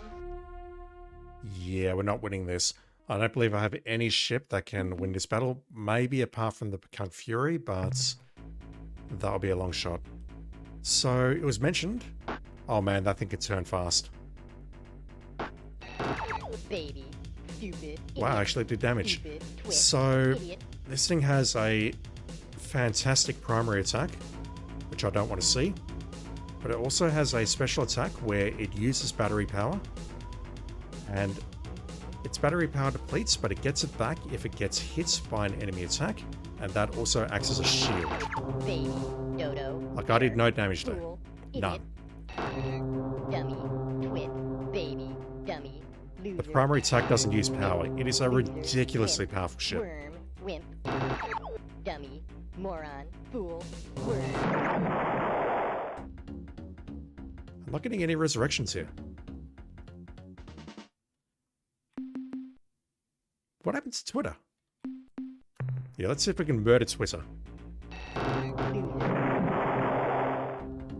Twitter was not resurrected. There we go. That is lore. That is canon, chat. Alright, let's get out of here. I really don't know how we're supposed to figure out where the Ultron is, if they're not going to tell us. I mean, I know where it is. Roughly. But how are we supposed to figure that out?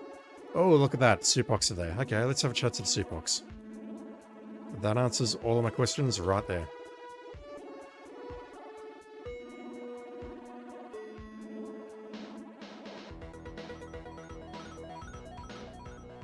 This is also marked as an unknown alien species on the star map that came with the game. One planet, really?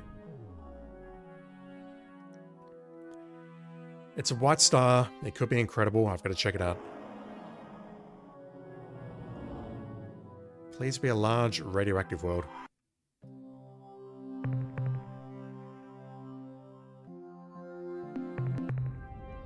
Not worth it.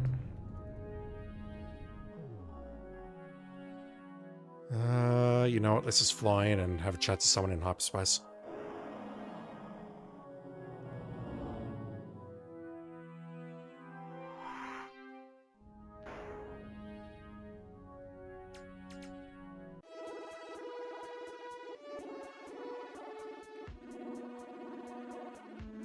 Alright, are you friendly? Greetings, fellow carbon creatures. May your roots always be well watered. We didn't even get an attack option. We come in peace. I am Captain Ala Lala. We come in peace. Damn. What's your starship called? Our starship is called the Tender Shoot. We are the Empire of Random. We are the Supox Utricularia from Earth. Oh, shit. Oh yes, we apologize for the confusion. Our home world is also called Earth. Bullshit. Or more properly, Fleck, which means perfectly good and nutritious dirt. Earth is pretty close, is it not? I assume they're just being friendly. We learn and we adapt. We are symbionts. Our first step in making friends is always to copy them. This is our idiom. Our kind evolved on a beautiful planet, orbiting the wonderfully green-hued star Roots. From the canopy of the great jungle to the shores of the azure sea, our species has flowered and grown well. Early in our evolution, we adapted to exist in symbiosis with other hardier life, both flora and fauna, who supplied us with nutrients, while we supplied them with reproductive assistance. I did that early in the stream. I'm not going to say that.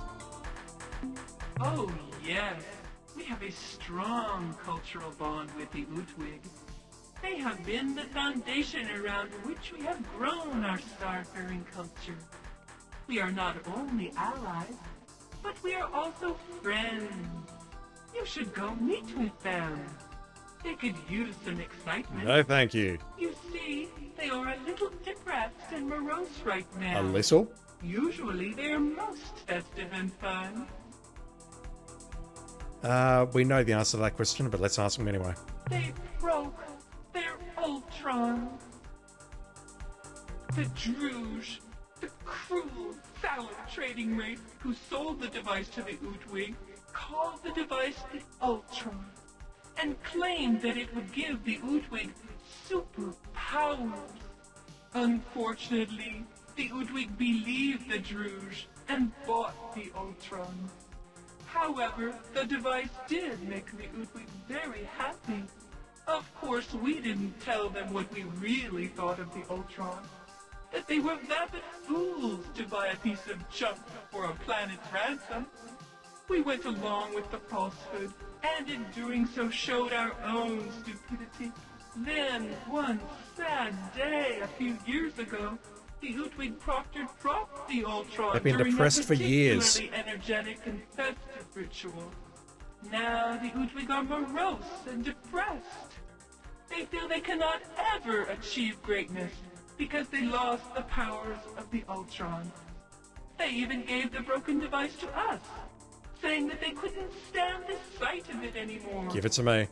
We are worried that the Utwig are so depressed that they may use their ultimate weapon. Here, you take the Ultron. Thank you. Maybe you can do something with it. I can absolutely do something with it. I know what to do with it. Repairs. We thought that if we could get the Ultron working again, it would cheer them up. So, we tried to figure out how to fix the darn thing, or at least get some of the flashing bits working again.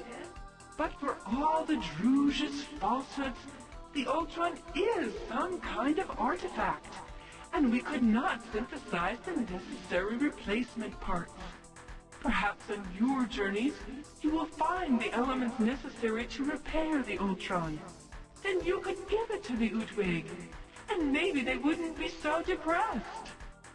The Milnorme told me exactly what I need to do with it. Oh wow, got kicked out. Okay. Alright, devices. We have a lot of stuff here. The Ultron. Which does nothing. I assume I can just use these. Yep.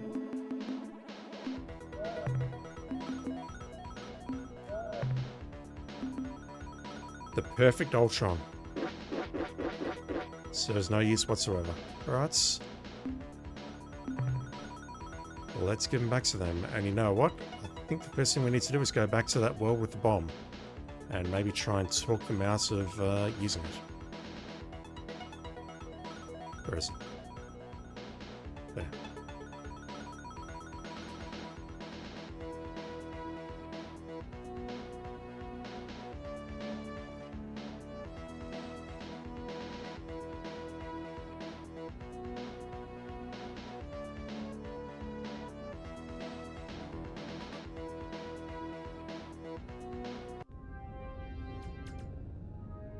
There are really no ships around here.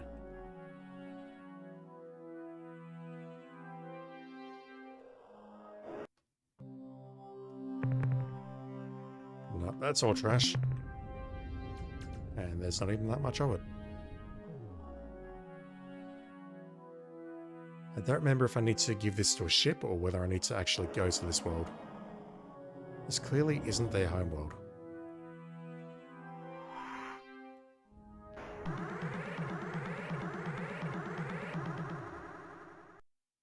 Alright, fellas. You have arrived at a most inopportune time. Collectively, our species is dealing with a great remorse. Nevertheless, in order to I heard that. I've got no idea how this is going to end, but okay. We are the stewards of the bomb. Taunting us buys you nothing. Go now. Huh, okay. I've got memories of just giving this to a random Utwig and good things happening. Yeah, let's drive out to meet you. I'm in a hurry.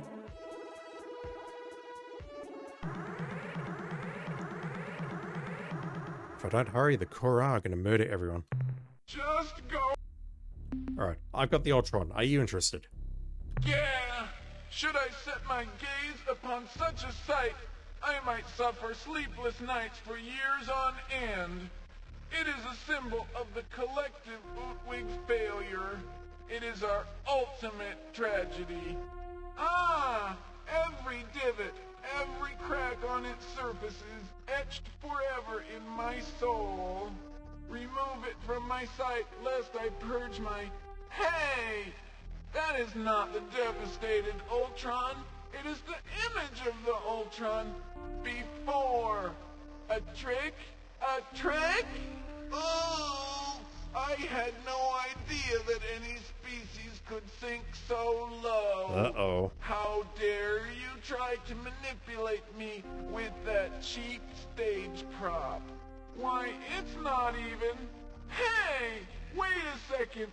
It looks like... Can it be? Yes! It is!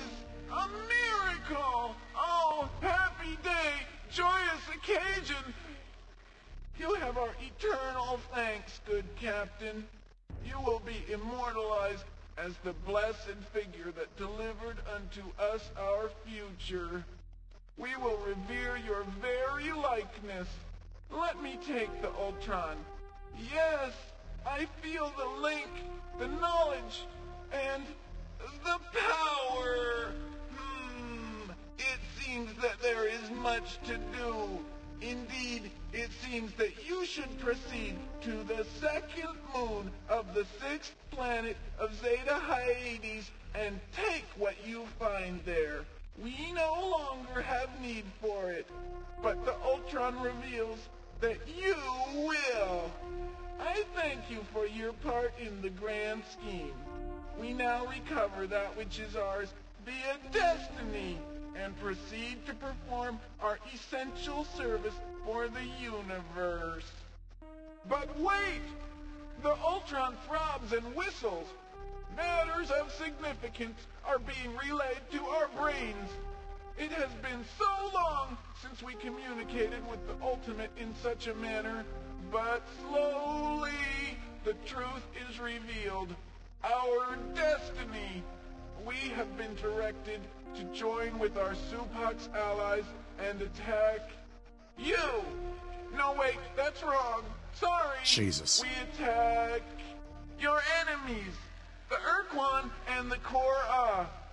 No, that's not right either. What? Oh, okay. We must strike only the black ships, only the Kor-Ah. Now, Captain, we must leave to prepare our battle fleets. Wish us luck. Huh. I mean, you're not going to attack the green ships, but the green ships are going to blow you out of the stars regardless. Right, we need to head back here. They have no more need for the bomb.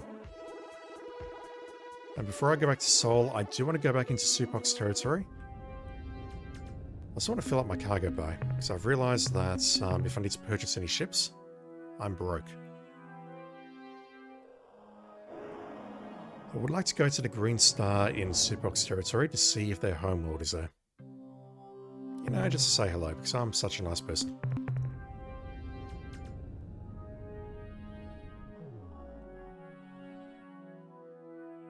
All they said was Green Star, and I assume that is enough to identify the homeworld.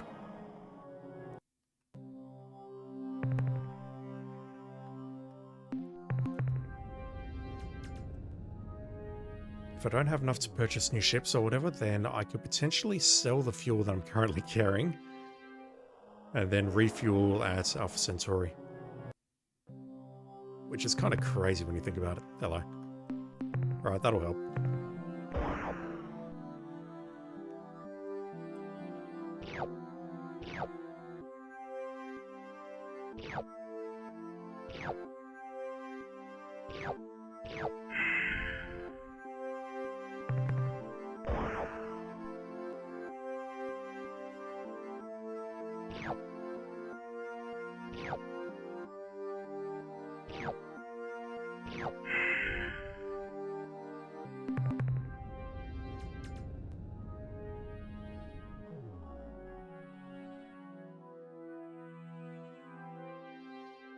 I think I checked out this world already, but let me confirm, and I'll just make a save because I have a terrible feeling about what's about to happen next. No, I did not go down there. Right. Let's fill her up.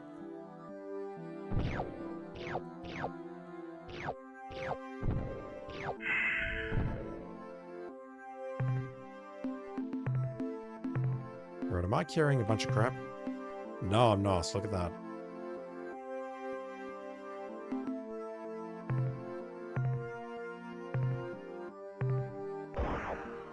That is exactly 3,000 RU.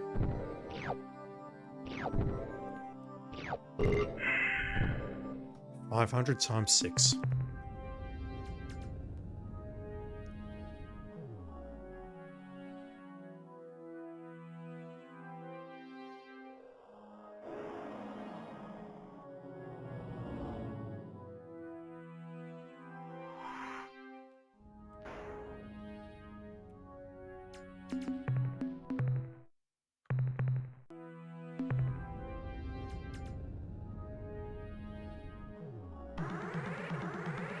Alright, I'm just going to have a chat to the Udwig here and convert. That's not the Udwig. Why are you fuckers here? Fancy meeting you here, Captain. We were told to come here. We, the appointed representatives of the Crimson Corporation, merely come to obtain the fair and reasonable payment for our goods. We traveled to this region of space years ago to sell the useless Ultron device to the Ur-Quan. Yep, you're scumbags. We knew even then of the weapon on the surface below us. This was to be our price. But the Ur-Quan used a clever ploy to cheat us. I had convinced the morose Ur-Quan fools that the Ultron was the answer to all of their pitiful dreams. Powers? The Proctor's wine. Will it give us the powers we crave? I assured them that, yes, the Ultron would give them the second sight. The Ultron would allow them to see into the past and the future. The Ultron would slowly imbue each of them with unique secret powers of great significance. The Ultron would ensure that their race's huge potential for greatness would be fulfilled. Then a mistake was made. Enough foolishness. We will take the precursor device from the surface and then leave. Thereafter, I may see fit to bequeath the entire planet to you, Captain, It ain't your planet. for your invaluable services in the past, provided you leave now. I ain't leaving, fellas. It is rightfully ours. Liar! It is we who are the genuine owners, not you, Captain. Those many years ago, when we offered the Ultron to the Ur-Quan, how they capered and laughed at their good fortune. Fools. Then they begged to hold the device, just for a moment. To close the deal, I permitted this. A grievous mistake. The moment the High Proctor touched the Ultron, her body arched and her eyes rolled back in her head. She began to babble meaningless phrases and howl like a beast. We had expected the Ur-Quan to fall for our cell, to buy the useless device, but never with such gusto. Their self-doubt and lack of clear reason left them vulnerable to our every manipulation. But then, the Proctor's body relaxed, and her eyes slowly closed. When they reopened, her visual orbs shone with a wild and frightening light. This is all we could have dreamed of, and more, she intoned. And now, Drew, as to your price. I opened my mouth to speak, but before I could utter a word, the Proctor interrupted. Wait! The Ultron feeds your thoughts directly to me. Do not speak. I know that you desire. What could I say? That the Ultron was a farce and could do no such thing? I was stunned and silent. You got tricked, dude. The Proctor continued. You Druze of the Crimson Corporation desire an object of great antiquity, something of secret function and value. Very well, it shall be done. And with that, we were led to a small vault. The Proctor ceremoniously opened the door of the vault and explained that because we had been of such great service, all of the treasures within were now ours. Inside we found a hodgepodge of ancient and useless artifacts, a glowing rod, an absurd trident, and more such junk. And he just tries to offload him to me. I could see no way to salvage the disastrous situation at that time.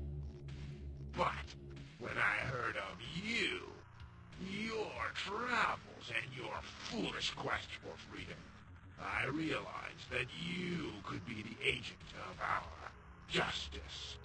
And lo, it is so. You have heard our justification. It is valid and unassailable. Now go and do not return. Get out of here. No, you will not. We know your soul, young captain. It is no brighter than ours. We acknowledge our greed. We revel in it. You are the dishonest one, hiding your shame in shadows. You fabricate justifications, rationales. In the end, we are just the same. But now you stand in our way. You will not be moved. Therefore, we will add your true name to our ledger of hatred. But first, die, child, die!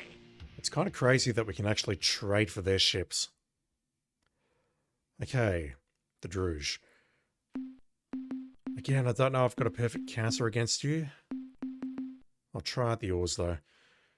So the Druge is basically a massive sniper rifle.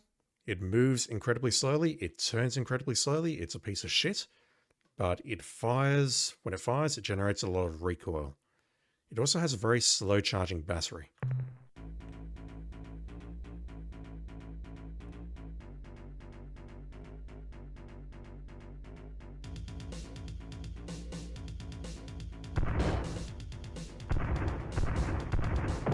Just like that. Look how much damage that did. And look at its battery recharging. Oh shit.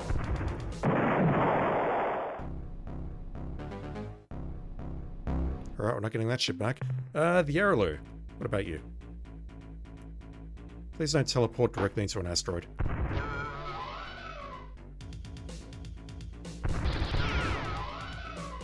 Close. 6. So what it does, and this is why we didn't sell the crew to him, is you can sacrifice crew to recharge the battery.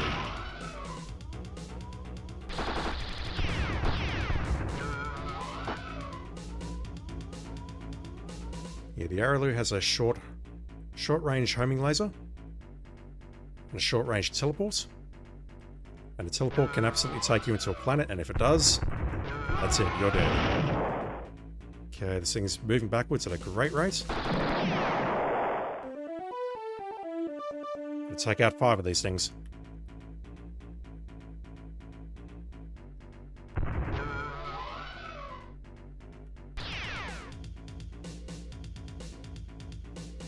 I suppose I can just park behind the planets and, you know, just wait.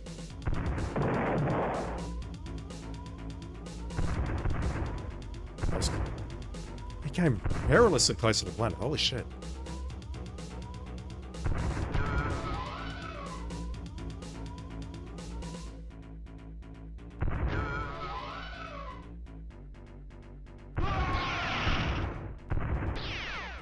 Wrong button.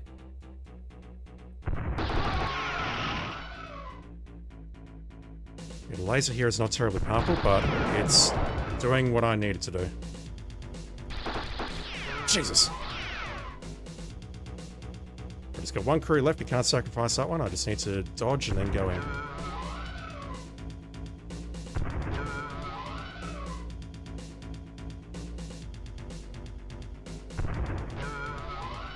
Right, battery's almost up. Battery's up. Alright. Come here, you.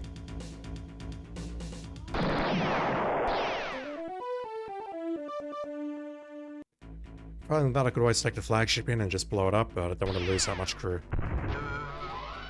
Crew is expensive.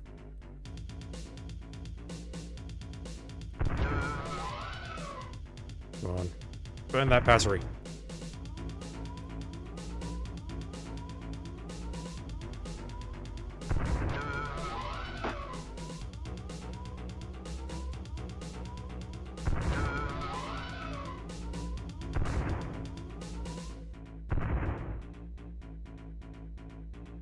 Try and get behind you.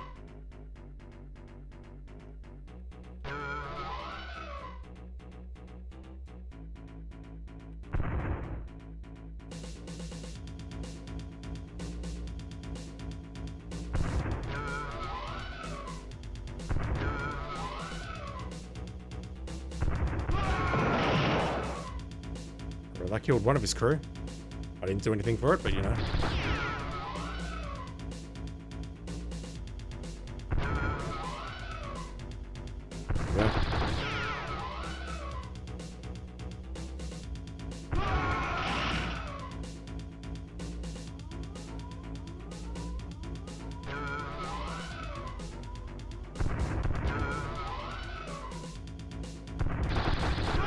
Jesus, I was close.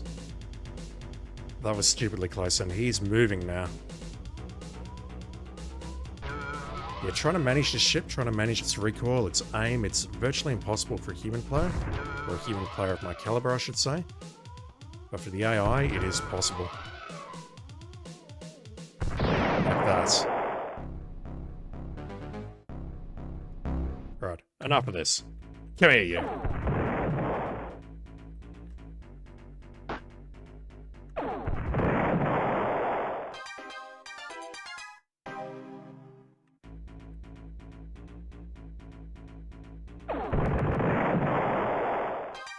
I think I got lucky there with the asteroids.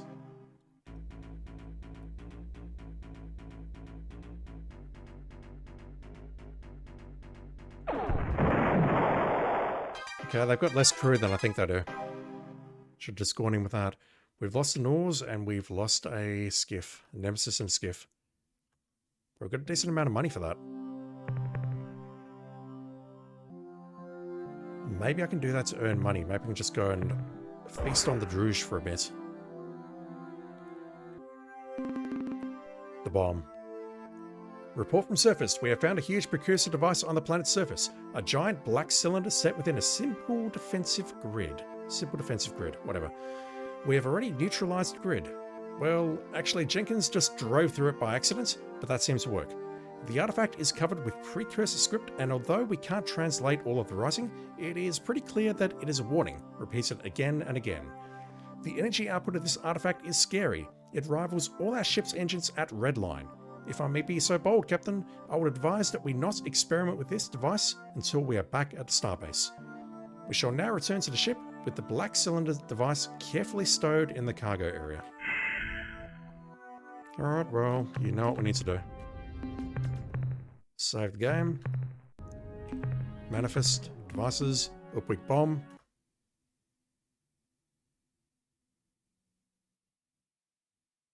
Alright, that's the stream. Thanks for watching, everyone. Have a... No. It kills us instantly. Alright, before we go back to Sol to inform them of our discovery... The Supox and Ur-Quan are moving. A green star. I assume it's this one. I just want to see if I can find the Supox homeworld.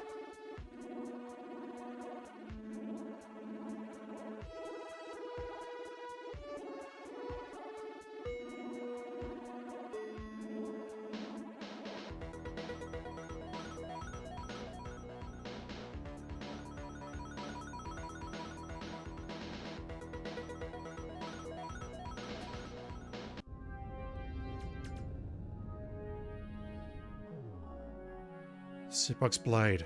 Surprisingly decent ship. Lots of them. Hello, fellow warriors. We go to uproot our enemies. Sounds good. Our Ur-Quan allies have instructed us to prepare for combat, and so we make ready. Our destination is Antares, where we shall face the Korra in battle. Terry's. We must defer to the Ur-Quan, who have superior knowledge of such things. They specifically instructed us to inform you that you should not endanger yourself by joining us in this battle. Your destiny lies along a more subtle, though crucial course. Wish us luck, human. You're the friendliest plants that I've ever seen, so good luck. Hail, fellow, and well met. We trust that your seed distributes widely. Oh, that's terrible when it's taken out of context. How fares the battle? Even as we speak, the Ur-Quan and Supox fleets streak toward Horologai. We've been there. Where they hope to strike a major blow against the Korra forces. Don't know where Antares is, but we've been through Horologai. That's where I looked in the center. It's those many red stars with the yellow star in the middle. No, not as yet. Although the region of space they are fighting in is new to us, our vessels are not engaging in any form of research. Reducing the Korra's strength is their prime directive. Our hopes that the Ur-Quan and Korra would destroy each other have been in vain. Once victorious, the Korra will proceed on their grim cruise of destruction. I believe you and your people are our only hope now. You must find some way to stop the Korra. They are beyond ecstatic, well into the range of rapture, or perhaps even pegged on epiphany. If you wish to learn the true depth of their joy, talk with them yourself. No, thank you. Farewell, friendly folk. Alright, that is a homeworld. I don't think I've found that on any of my previous playthroughs. Alright, I need to go back to Seoul to reassess and to empty my cargo bay. At this point, I think we can go down and have a chat to the Mycon. Yeah. Our low guy is here. Where is Antares? Here? Here. Alright, hopefully they don't get themselves killed. Talking about the soup box. Let's go back home, unload the cargo bay, and then we'll check out the Siren and the Mycon. I've got a set of coordinates for Beta Brahe. I'm not sure what I'll find there. If it's a sun device that was mentioned, or something else perhaps. But I can't remember her name. The commander has told us to find some proof that Syra, or whatever it was called, was destroyed by a Mycon Deep Child. The Melnorme know it, and I assume that's fact, but we need to find some proof. It's good to see you again, Captain. I've been waiting to inform you of a new situation. A race of plant creatures called the Supox have arrived in your absence, Captain. They offered use of their ship designs and will supply you as many starship captains as we require. I, of course, accepted their offer immediately. Nice. Also, a small contingent of Utwig has visited. After spending a few days setting up our fabricators to build their Jugger starships and providing us with a few capable commanders, they departed. Captain, if you continue to build such strong alliances, we will surely win our battle against the Ur-Quan. Also, the Shofixti have returned. Oh, Their shit. ships can now be built in our shipyards. With their vast numbers swelling our ranks, we won't have to worry about running out of able-bodied crew. And I'm sure their volunteers will reduce the cost for new crew. Yeah, about the cost of crew. I believe he said at the start there were 2,000 people on board the station, and they cost 3 RU each. If you sell crew to the Druge, that cost skyrockets, but if you keep losing crew, and you go about that 2,000 number, the price goes up regardless.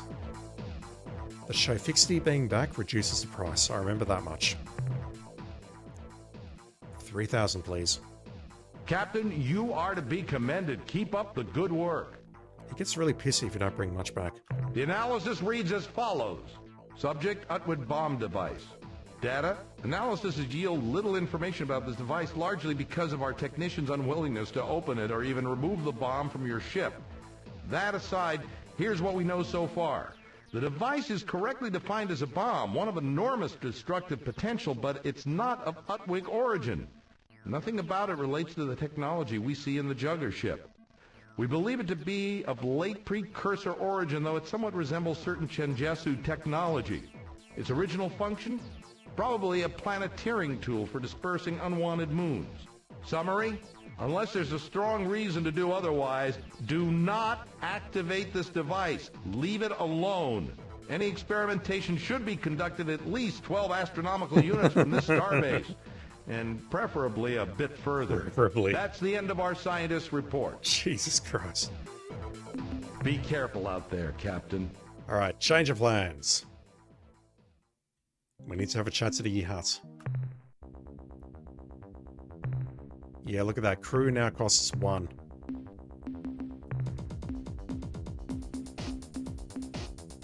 Look at... Wait, I can build a thread ash? I don't even remember that. And it also makes very little sense, because if we go there right now, they're going to try and murder us. We need one of those. Because these things are just incredible. These are indestructible on the right hands. And I need one of these.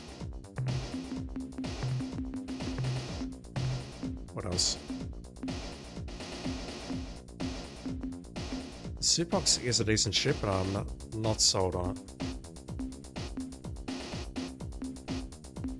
I would love another one of these, if I can afford it.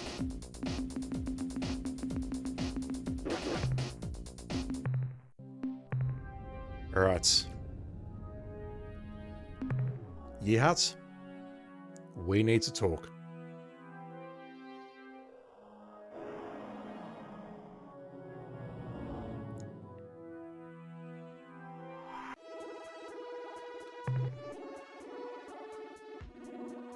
Okay, we're gonna pop out here, roughly.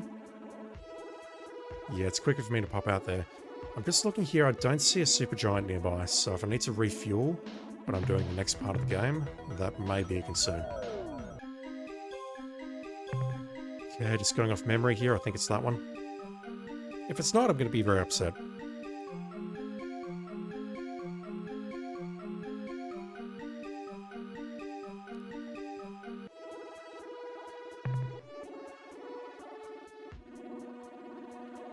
Just going to make a save.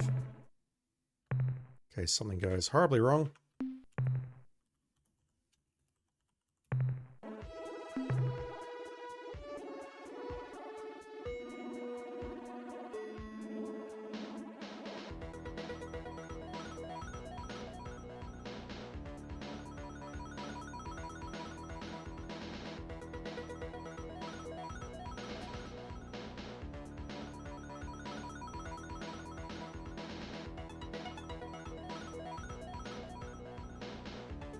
You'll do.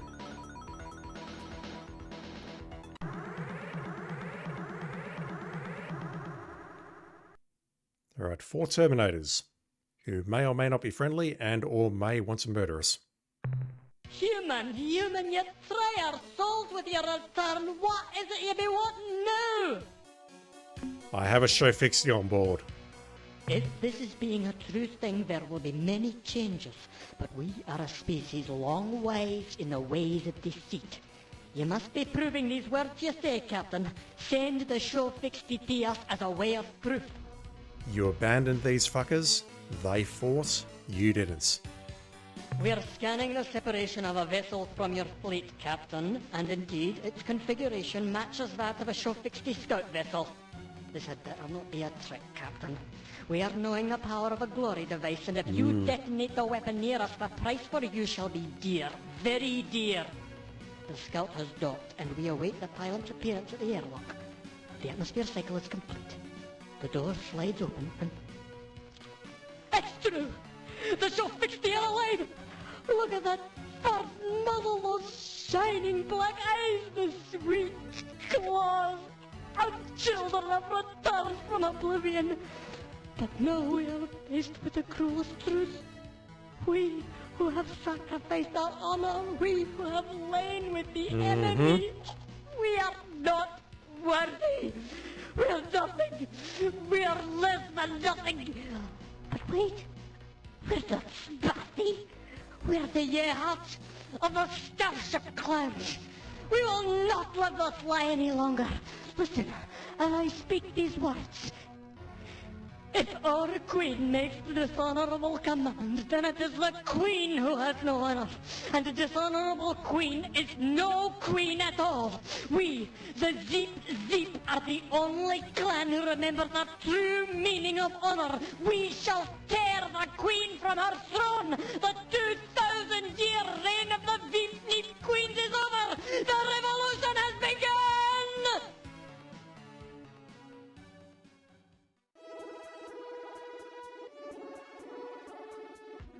Are we the good guys, chat? I think we may have just sparked a civil war.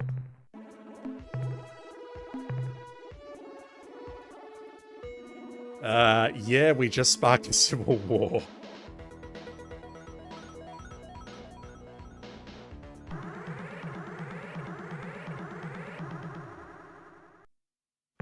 Human, you shall never be fully comprehending the damage you're doing now to our Yehat culture. For fully 2,000 years there's been peace between the clans, and now you have cast the ancient seed of dissension between our beaks. The bloody wars of Ascension are renewed, and you are the cause, Captain. While the Zeep traitors may be your allies, Captain, I can be assuring you that we of the Zeep Starship clan are wanting nothing more dearly than your death. Ah, shit. Royalist fool. How's the revolution going, fellas? Do not be worrying yourself, Captain. Victory is almost within our grasp. The pain and suffering of this useless conflict are being nothing but a tragic waste of life. Congratulate yourself, Captain. The source of all this death and misery is yourself. If you hadn't abandoned the show Fixie, we wouldn't be talking about this. And by you, I mean your queen, but whatever. No, ye must pay for your crimes, human. Alright, does this work as a counter to the Terminator?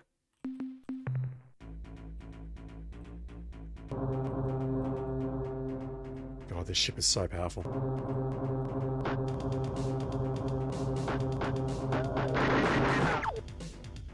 Lost a couple of crew, but it's fine.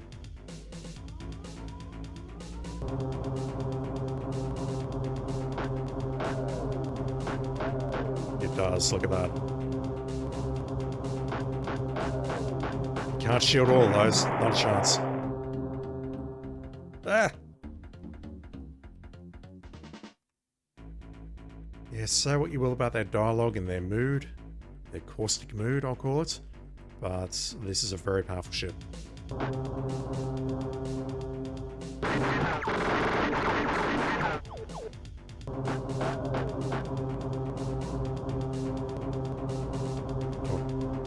Just getting in line. Ah!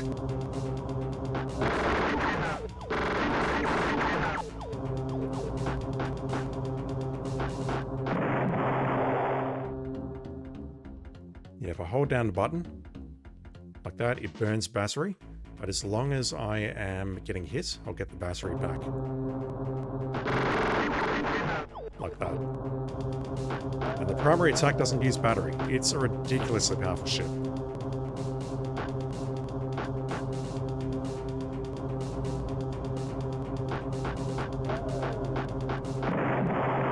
It's basically S tier along with the Khmer and the Ur-Quan and the Korra.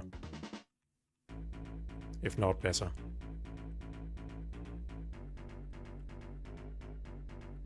There's very few ships, I think, that can defeat this. Mernherm X-Form is definitely one of them. And that's purely just by way of draining the battery.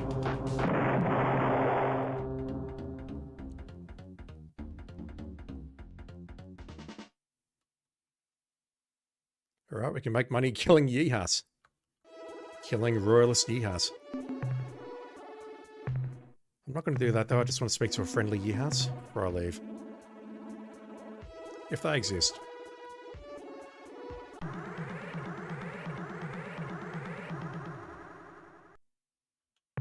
That is the human agitator who would see her radiant majesty pulled from the high perch. You will rue the day you devised this wicked scheme. Do not be worrying you. No. I just don't remember if they give us any useful information or not.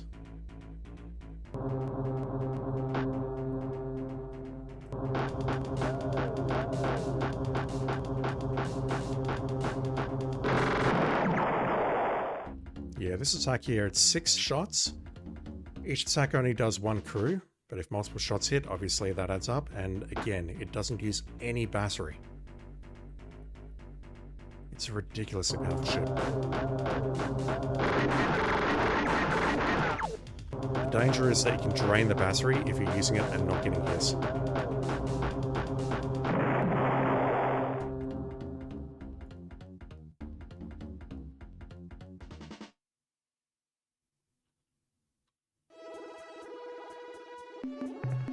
Or can I just find a friendly Yihat, please? I've got vague memories of them giving me their ships, but I don't know if that's a false memory or something else. Yeah, Sphere of Influence is definitely reduced. God, imagine the conversation when we get back to Starbase. How'd you go this time, Commander? Oh, we just went to our former allies and started the Civil War.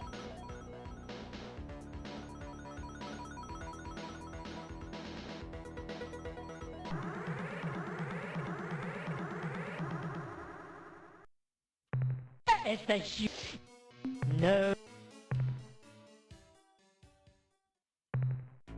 Ah, not there. Just wants to do a quick escape. Yeah, look at that. I can't hurt it. Unlike the Utwig, I can't hurt it.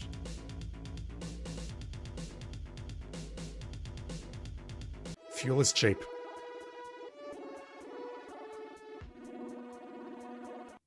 Welcome to you, human friend and ally. There we go. The revolution has begun and clans flock to our cause. How's the revolution going? We have claimed the royalist traitors from 5 systems, and even the Veep Creep clan is joining with us against the false queen. The Bakunk. The cowards live? This is unbelievable. This is so sad.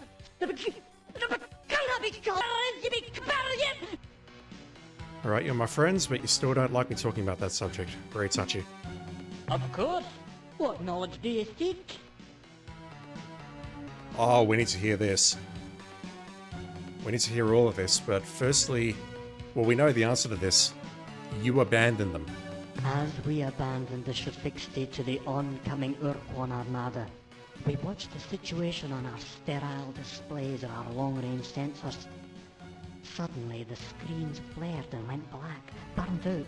We ran to the windows just in time to see the Shofixti's sun burning with incredible light, many orders of magnitude greater than its normal brilliance.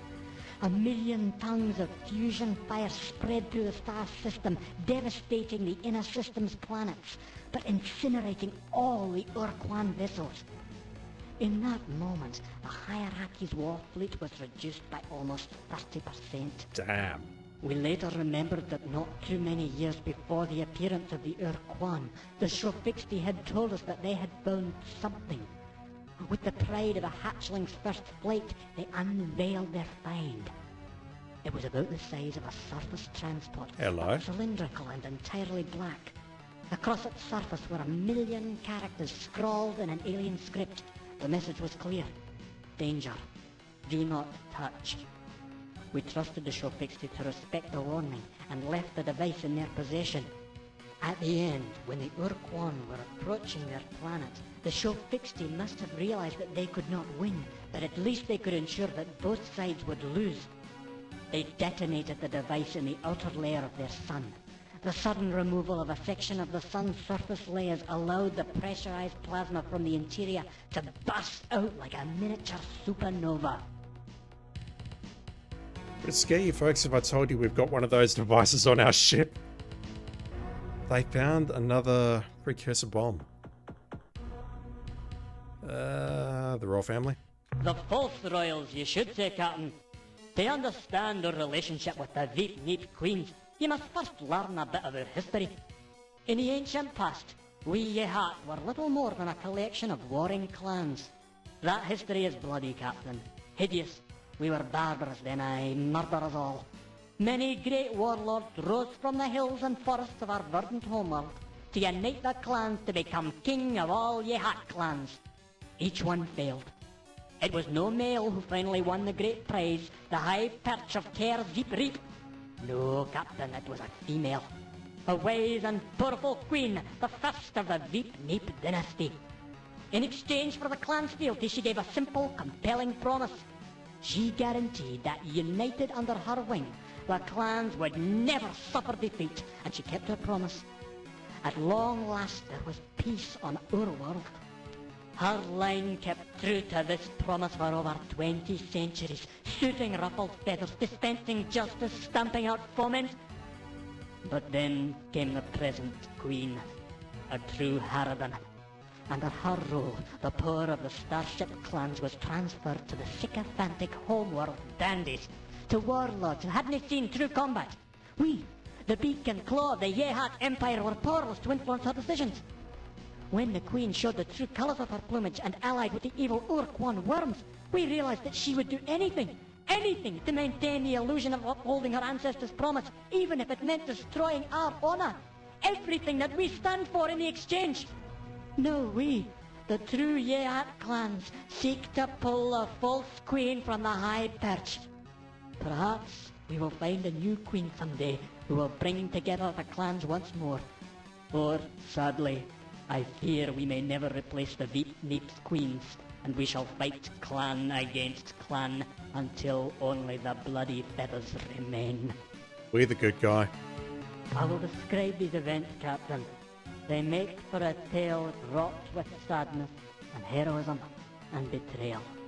After the Chain Jesu, Normanhorn, and your species were defeated, we prepared a defense in the Shofixti Homestar, Delta Gorno. Aside our Shofixti, our adopted children, we awaited the onslaught of the Ur-Quan Masters. We waited with eagerness, with the hot anticipation of battle. But then, we received an unbelievable message from our queen. Retreat. We could not believe it. Tactical withdrawal, yes, but to pull back the entire fleet. There was no mistake. No garbled orders. We obeyed. You didn't have to obey. In the eyes of the Shofixti, their bright and valiant eyes as we moved away. Without us, they had no hope of forming a tactical wedge. They would barely slow the hierarchy fleet. When the Ur-Quan came, the Shofixti fought as immortal heroes, darting in and out of the dreadnought formations, and then suddenly blazing like dying stars. But in only a few hours, the Shofixti fleet was gone, and the dreadnoughts moved towards the homeworld. The grotesque monsters, they are an effete and bigoted race, unworthy prey with one exception. General Zex. Oh, he's dead. He commanded the entire Vux fleet during the Great War, and even by our high standards of battle skill, he is a genius. He's also a The pervert. brilliant tactics of Fortress Square and the dynamic triangle are his creations. Without Zex, the Vux would have fallen to our alliance fleets in weeks, but Zex always found a way to turn his own weakness into an advantage.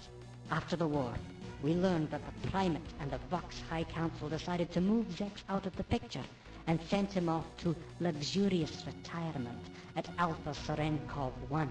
We have heard that he spends his time pursuing his hobby, though we do not know what more than that. So they're giving us this information, but at this point it's not worth anything because I assume to have reached this point in the storyline where you've resurrected the Shofixti and sparked the revolution. Zex must be dead. If I were you, brave human, I'd probably be seeking the focus of the Ur-Quan's power and do whatever is necessary to destroy it. We may have a hint as to just what that weak spot is. Something traitorous? When we were being hierarchy battle slaves, we learned that the Ur-Quan were possessing some kind of super weapon. A huge battleship they called Samatra, with the firepower to destroy an entire star fleet. For some reason, the Ur-Quan were reluctant to use the vessel. It wasn't until their armada was finally held back at the Corwood front that they brought the Samatra's power to bear on the Alliance. Captain, here's my advice. You can be destroying dreadnoughts until the breeds come home, but you're never going to defeat the Ur-Quan hierarchy until you eliminate their Samatra. Sounds reasonable. We can grind cash by defeating dreadnoughts, and then when we're ready, If you need to know anything more, just ask. take out the trophy ships. Do you have any ships? We are happy assisting you, Captain. We shall provide you with enough of our Terminator vessels to complete your fleet. Whoa. Fight well with them, Captain. They are our best and brightest. Oh, I would love to know if we can come here with one ship and we ask the rebels and they give us 11 ships. That would be incredible. That'll be also a good way to make money. Goodbye, human comrade. Fight well. And you too. They seem perfectly reasonable. Alright. Let's get the hell out of here. I'm not going to risk going into quasi-space. Let me just make my way to... where was it? Beta Brahe.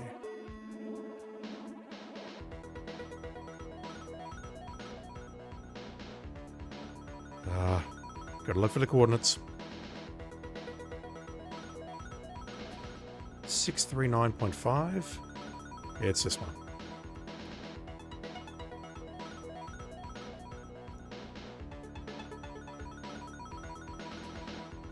Yeah, you can see the Utwig are very capable of taking out Terminators, but our flagship is useless because the AI knows exactly when to shield.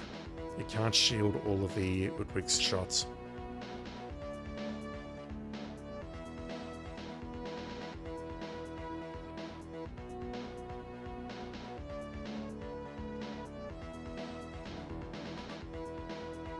I do wonder if the Glory device can actually get through the shields though.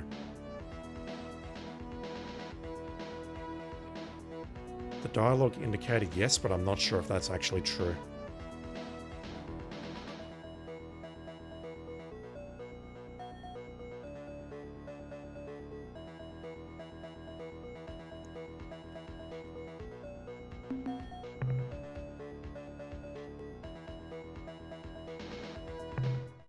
I just wanted to listen to the music. Alright. It's time to have a chat to the Ur-Quan and their love of Jaffa-Wap. I think it was the first world here.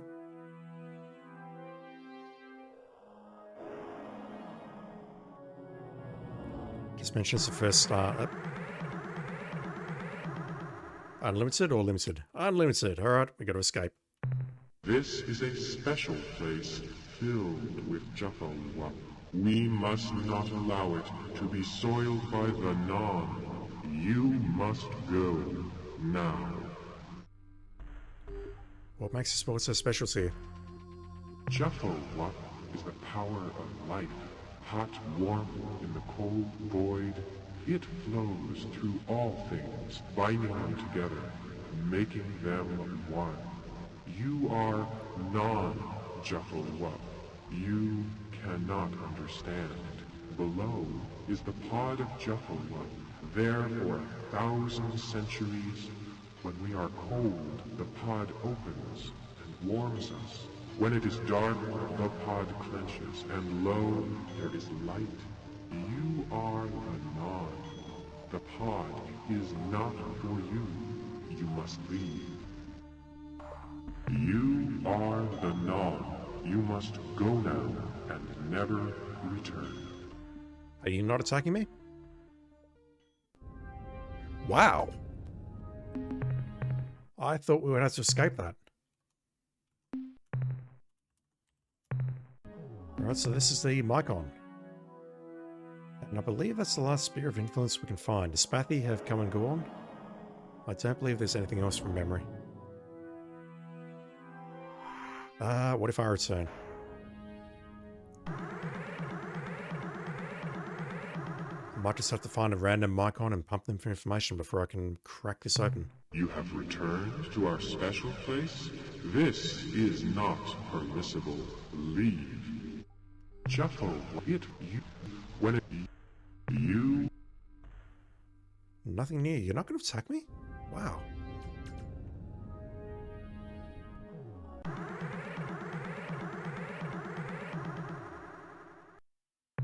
You have... Alright, let's go find some Ur-Quan.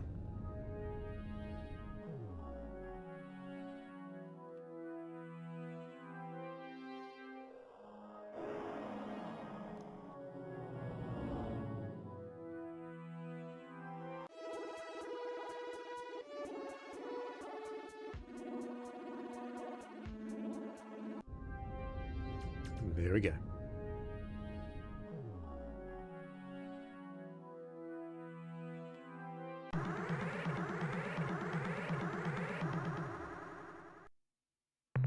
We are part of Jaffa-Wap. Jaffa-Wap is the hot light in the darkness. All else is unfulfilled void. We are the Ur-Quan. A single spore lands, finds nourishment in decay, and soon attains maturity.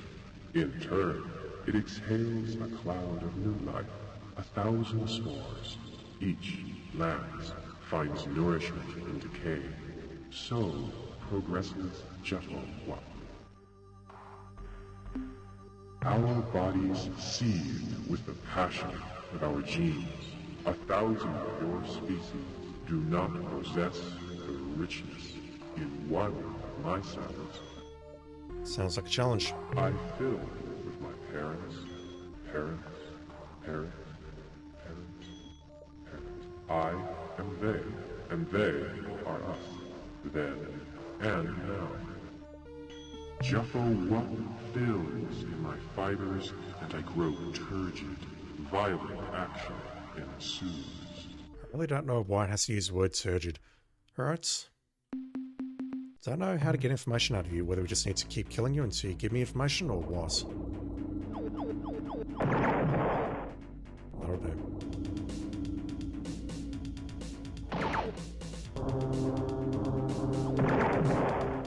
Just gotta get close enough to open fire.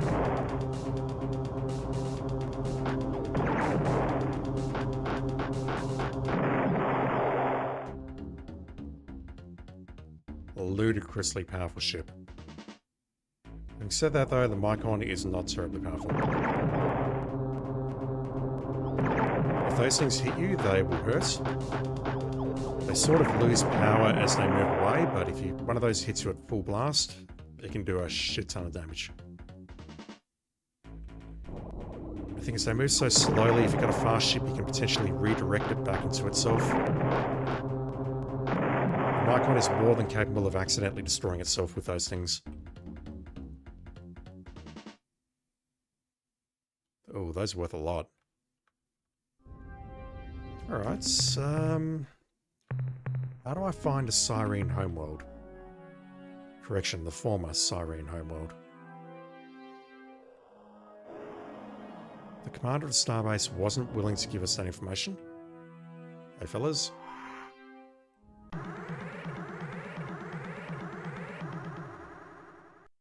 I found a special place, but I can't do anything there. We are the Mycon. The Deep Children are a part of Jeffo-One, home builders, the dwellers in the Mohoroviches. So strange. I am Dugi. I am the Purity Monitor. I choose what buds are permitted to mature, and which must be eradicated. I died of general misfunction 57,283 years ago. A cold rock spinning silently in the void, a womb for the children. It's like they can't even hear me. Jeffo-One. Well, we're getting different dialogues, so let me just murder these dudes until something happens.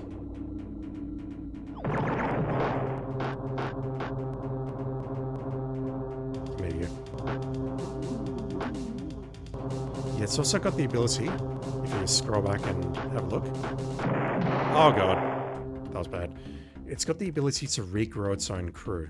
You can spend a full battery to get 4 of its crew back.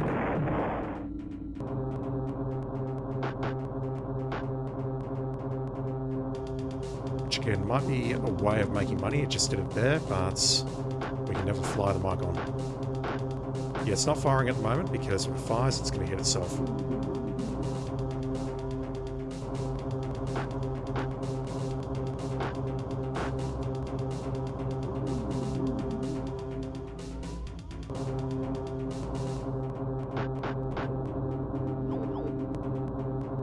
Ah! Jesus. Got a timing on that all wrong. Any collision with the planet now will kill me.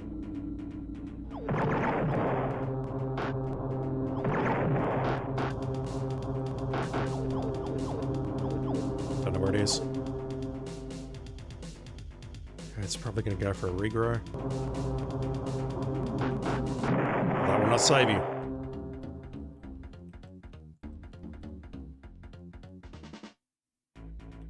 Alright, last one.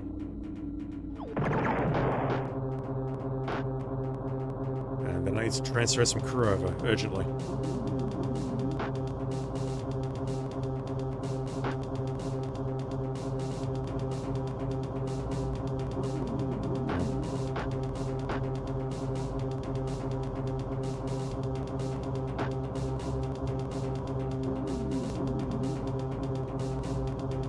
Come on.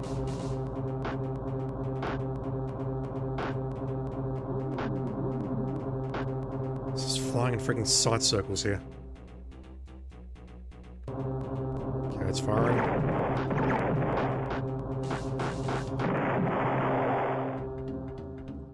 Whew.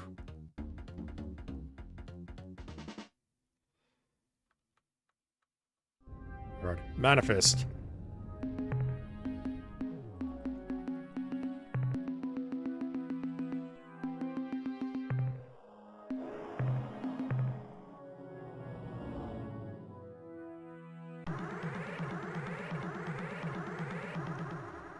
Tell me something useful, like your homeworld, perhaps. We are the Mycon. Pulsing, hot liquid flows through my outstretched tendrils, sending thrills into my interior. The moment has come. I swell and burst. Above me, a cloud of whispering light whirls through the air. I am content. I'm not content, I'm confused. The Juffo One is strong in this place. Juffo One fills in my fibers. Okay. We weren't able to tell him time to die. We asked him about his bus, and that was it. Done. Oh, get over here. Not in the mood for this.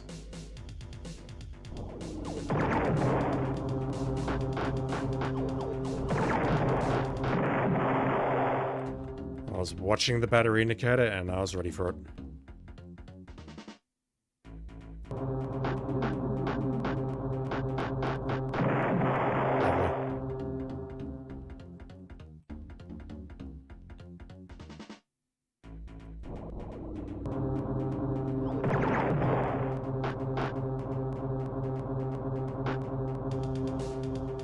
It's not terribly maneuverable, but it's terribly survivable and it does a lot of damage.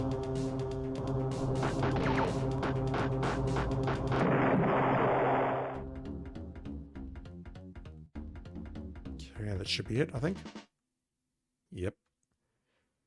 Let's just keep murdering the Mycon until something different happens.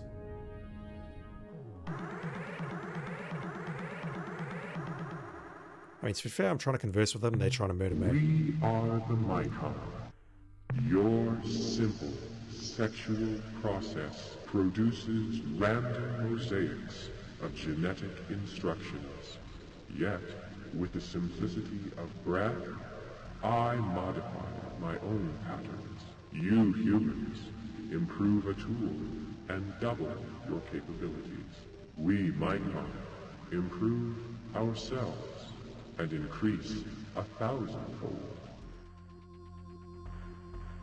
The deep children, spears of light in the darkness, their discarded husks speak of joy to come. Where can I find one? That's different.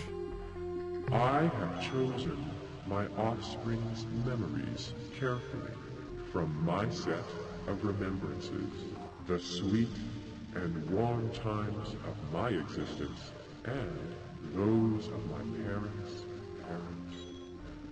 The bits of 1,000,000 lifetimes coalesced into a birth gift of complete awareness. Juffo.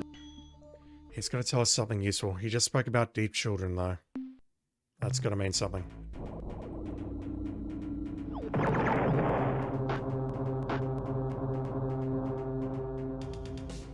Right, terrible start. Come here, you.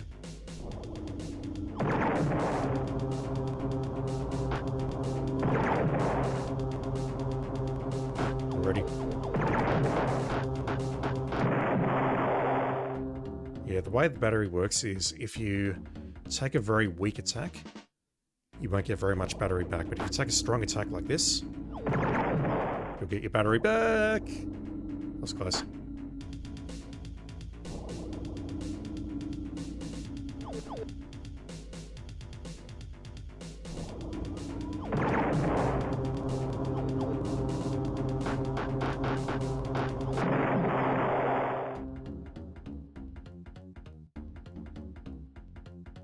Swing carcass. It's kind of ridiculous how much dialogue is in this game. Absolutely, dude. One of the reasons it's Jesus. Almost lost all my battery. It's one of the reasons it's a classic. I'm ready. I'm not ready. Do I get my battery back on the next battle? I think I do. I'll be shocked if I don't get my battery back.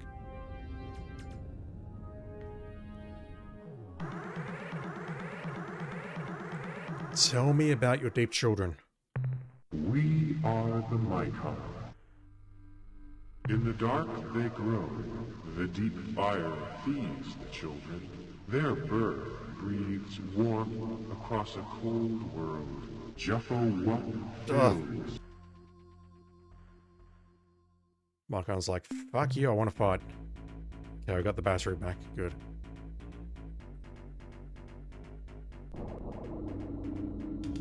I mean, I remember what I have to get, but I don't remember how to get it. The Melnorme didn't give it to me, so I assume that the only way to get it is from the species itself.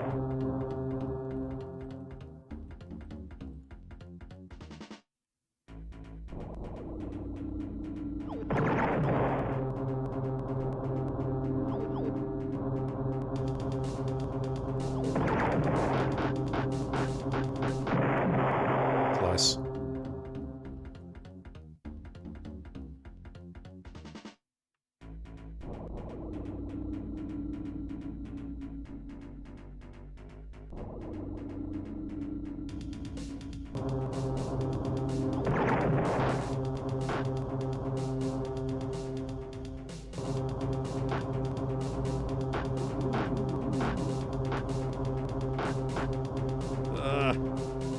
Get back here.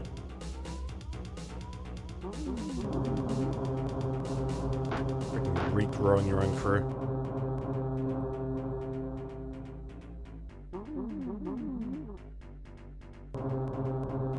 Okay, he's about to get on fire. And he's about to die.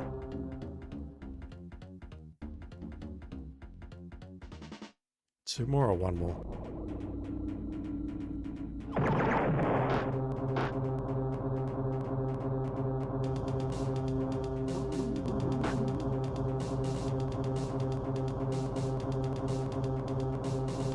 Just get over here, please. I can't believe this thing's almost outrunning me. This is crazy.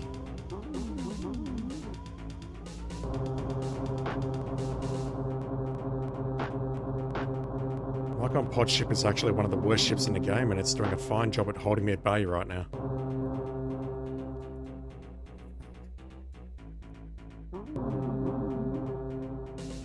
Oh no. That was bad. Alright, come here, you.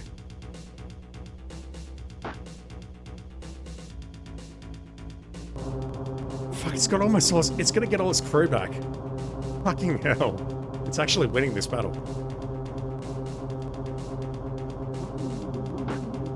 Right, now it's not. Now it's losing. Now it's winning again.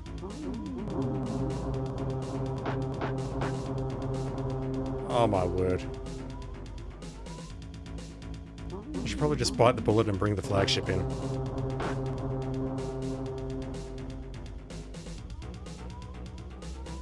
Just get the fuck over here, please.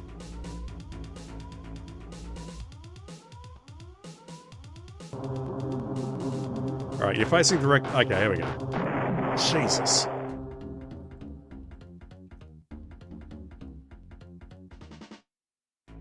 One more.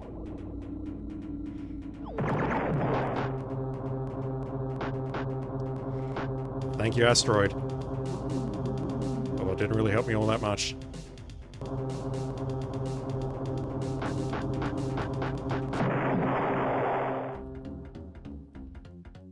I'm not sure if the pod despawns when he goes down. Alright, so we are very quickly becoming rich. Not rich with delicious Jumbo up, but rich as in are you.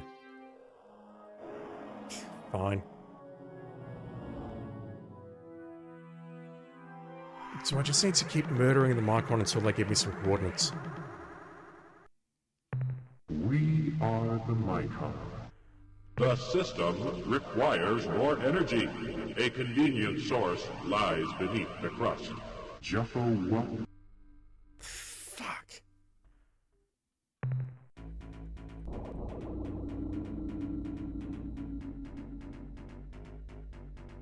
This is incredibly dangerous, just to be very clear.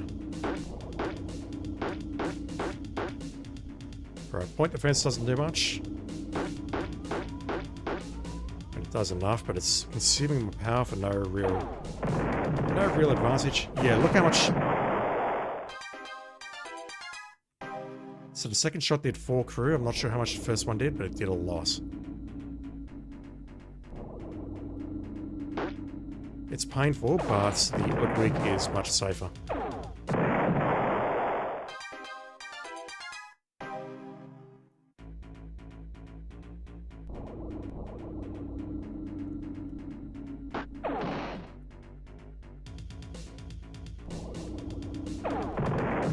Oh, come on.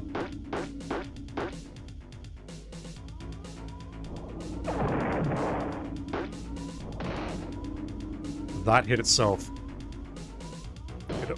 And that hit me. Almost blew itself up.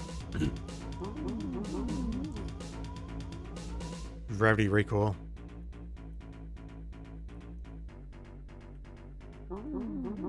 Get the fuck over here.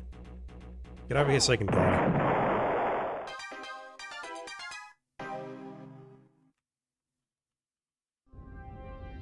Yeah, it hardly seems worth it. Might try the Araloo next, even though that got me killed on Hyper Melee the other day. We look to Jeffo for direction, and it provides the pattern. Endless expansion, with purity of achievement and intolerance of error. Jeffo I don't remember how to do this. Right, can we do this properly this time? Just need to get behind you. Like that.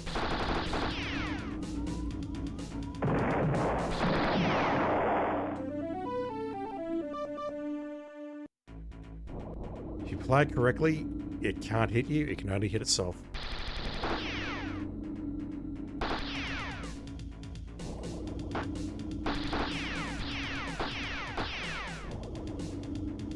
That was very close though. That was also much... That was much closer. Whatever.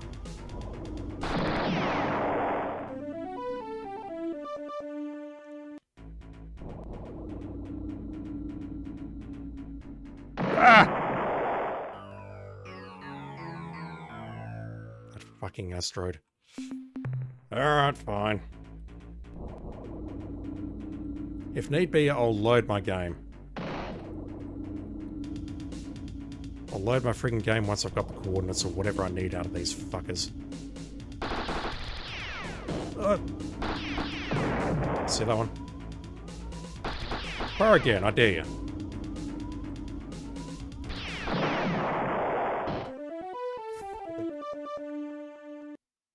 Doing my best to try and get myself killed, chat. I've killed all the Mycon in this system, and it doesn't feel good.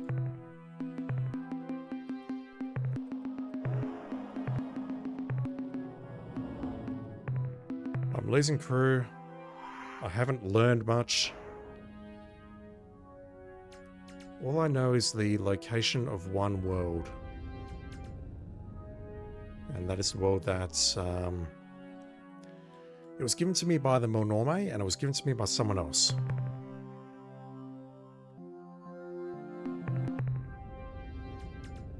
But right now I'm trying to find Cyrene's homeworld of Syra? Syrah? Can't remember how it's pronounced. And I need to investigate that. What about if I encounter a Mycon in hyperspace? Do you have anything you need to say, sir? Ma'am? Thing? What if I pretend that I love the Jaffa Wap? Will Will that help? I am Slush. I was incinerated 14,000 Earth years ago. I live now for but a moment. Then I am gone. Juffo. Okay, my screen has been covered by the Epic Game Store, which decided to just do an update. I didn't ask it to do an update. It's just decided to do an update. Alright, I got my screen back. That's weird.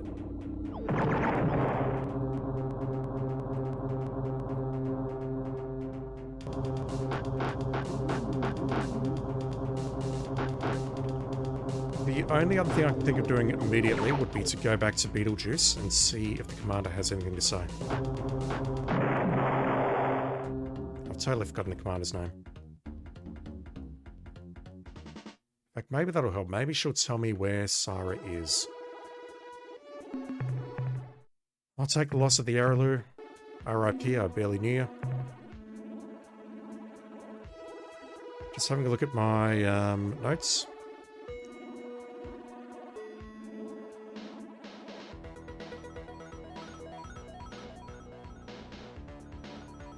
Hmm. 30.1.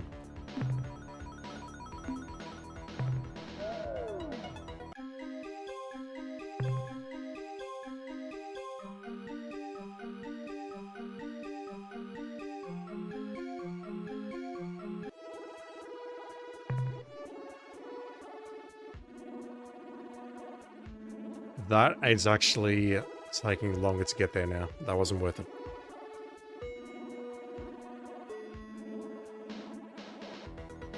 We can take a portal to the Spathy, which might be quicker.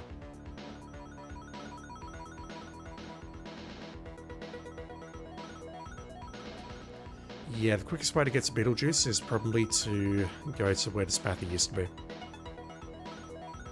Also, we're being chased by a bunch of Ur-Quan and Korra, and I would like to blow some of them up someday.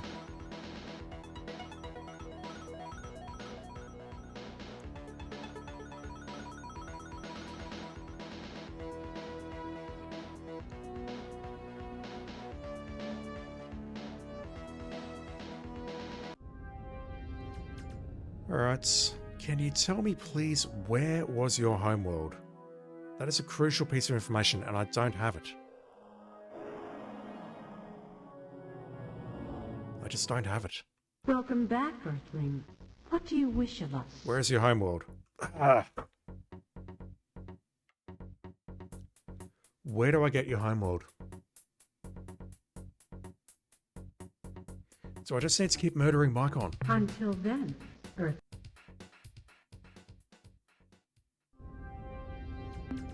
I mean, I assume I've got to go to their homeworld to investigate it. But just looking through the rest of my notes to see if I've missed anything.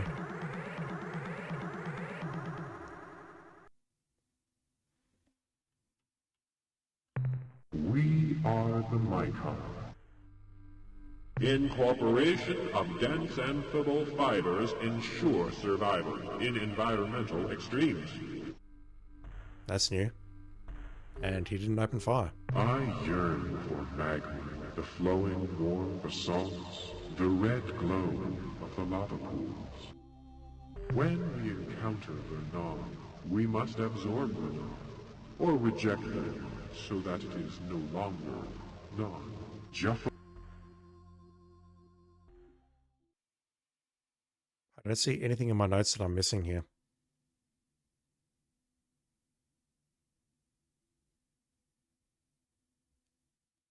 Cyrene, Syra, Deep Child.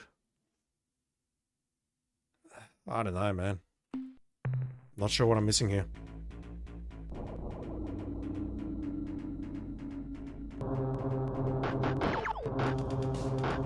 Unless I actually want to start exploring and try finding the homeworld myself, but then it's going to involve looking through about 20 stars and however many planets. There's got to be a more efficient way of finding it. The thing is, Melnorme didn't tell me where it is, and that's surprising.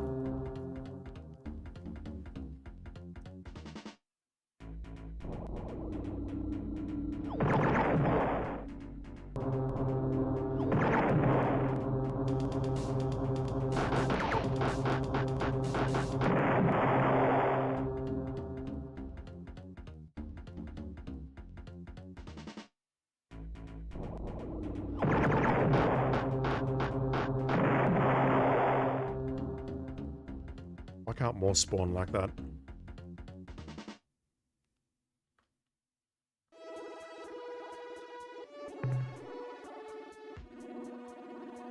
Yeah, I reckon there's at least 30 stars there.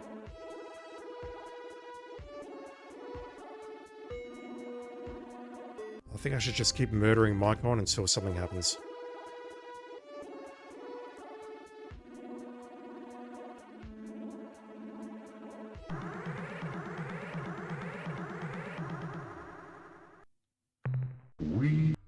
Entry of noise into the signal is unavoidable. We must include a filtering mechanism. It doesn't even sound like their voice. Like the Mycon speaking, but there's been 3 of those now where it's spoken in a different tone of voice. Cessation of an individual is unavoidable, a consequence of existence.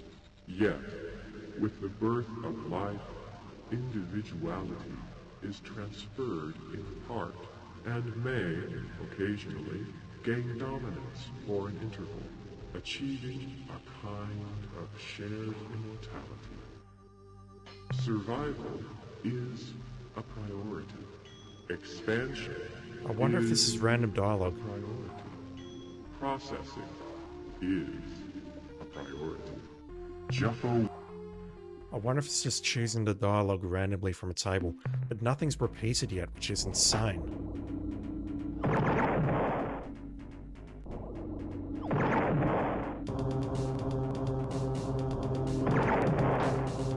And yeah, I looked up the location of the Bucks Beast, but I don't want to look this up. I should be able to figure this out without too much trouble, but right now I'm struggling.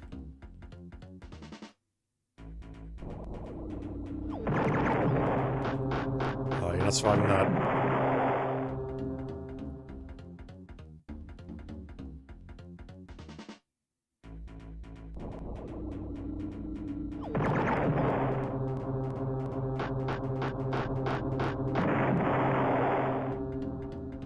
Yeah, it despawns once we get into this little screen here. Right, one more.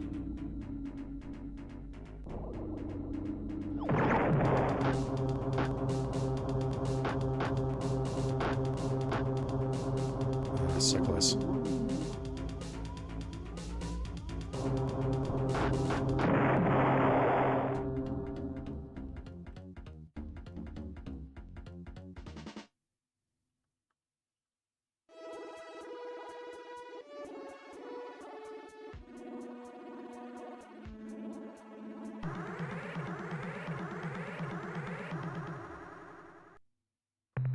We are the Mycon.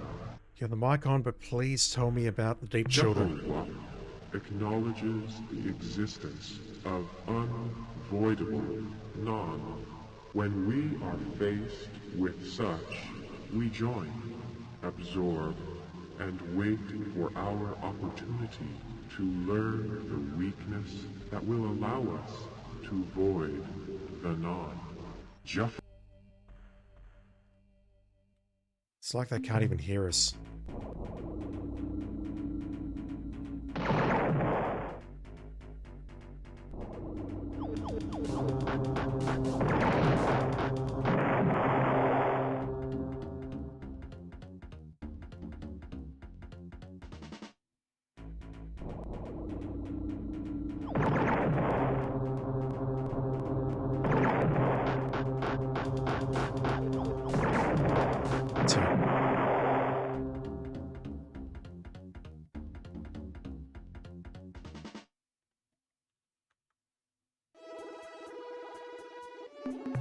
This is crazy though. I think I've been destroying these things for about 30 minutes now, or what feels like 30 minutes, and I feel like I'm getting nowhere.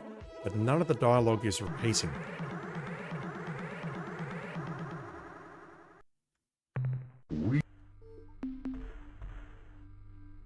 At times, I meet another who shares with me the life of a parent inside the mind. And if we speak, this fragment becomes predominant in the both of us, and self meets self with occasionally enlightening results. The podships thrum with the plasma containment field, whose offspring seek to transform the non into void. The fields grow tighter and tighter. The bass rumble of the generators rises gradually to a high, burning scream. Sudden silence and a flash of light announce release. The hot pulsing subsides slowly. Juffo.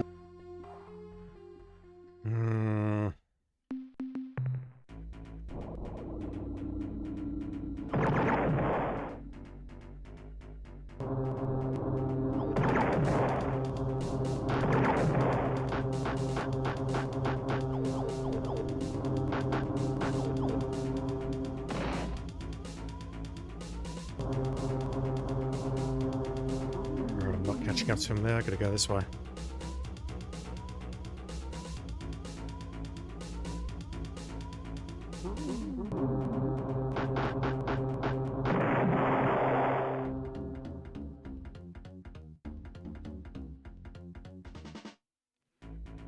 Honestly, I'm very tempted to look this up, just how to find Siren.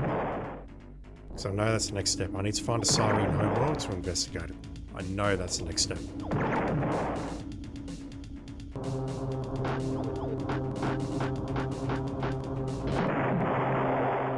Very nice.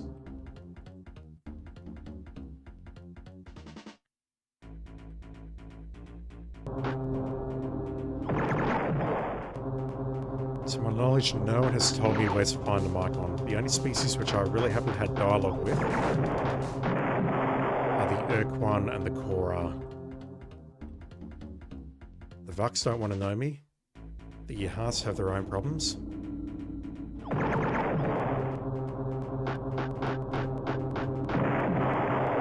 It's surviving that. I doubt that the Ur-Quan and Korra would point me to a different species location though. I really do. I'll give it 2 more battles and then I'm looking it up.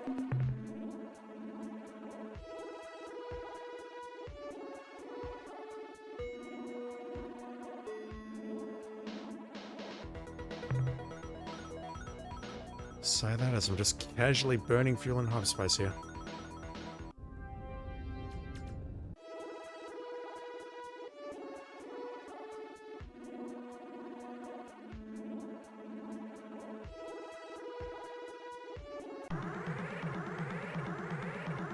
Maybe I need to attack Beta Brahe and then leave.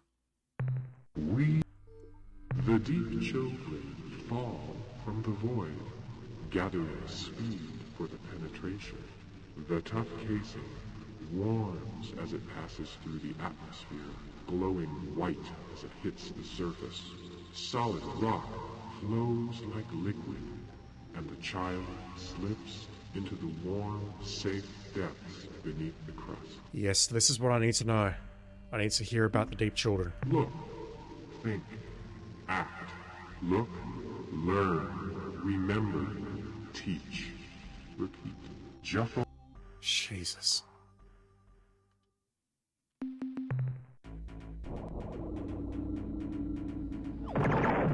I'll do that. I'll go through the next battle and then I'll get back to Beta Brahe.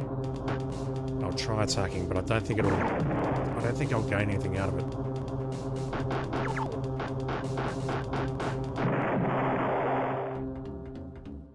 Attack and escape with the flagship and see what happens.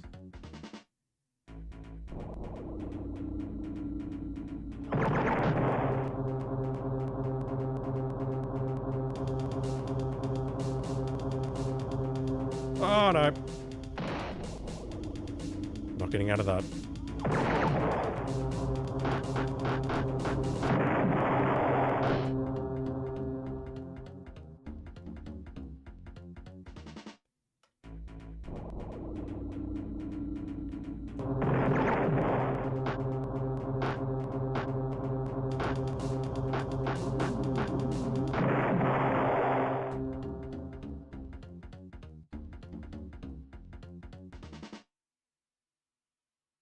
Alright, one more. Can start to go back there already, can't I? 639.1, it's on here.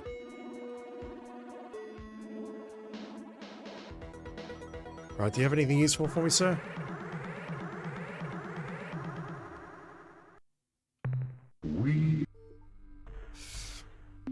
That's looping now. The implantation fleet has assembled in orbit above the green world.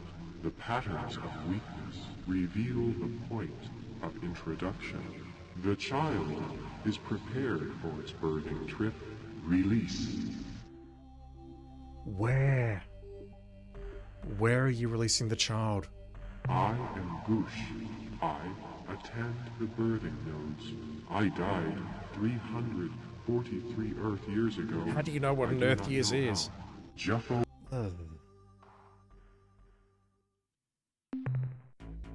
Come on.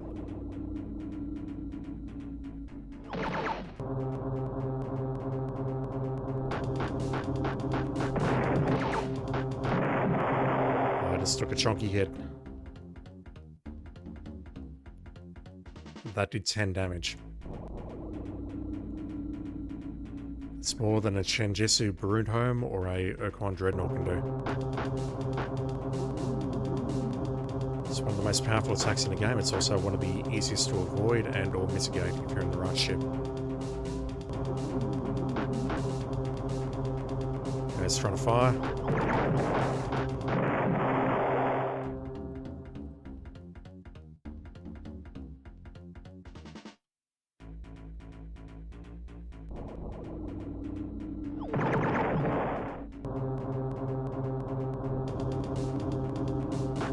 So I'll try to fire again. Yes, that's fine.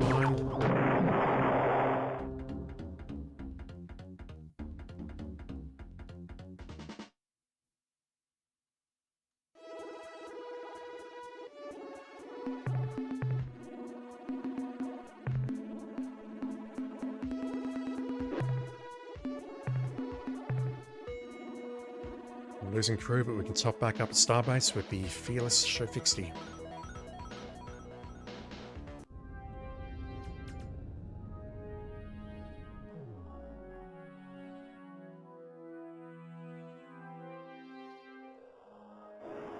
How do we learn where Syra is? Or correction, was. You have returned. Just it you when it you. They're not attacking me, which is so curious.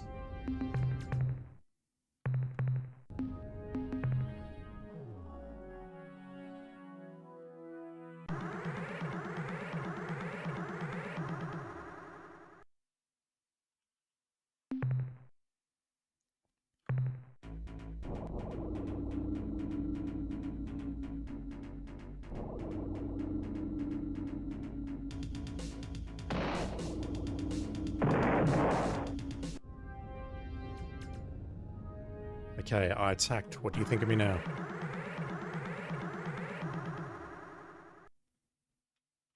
You have nothing. Alright, I'm looking it up.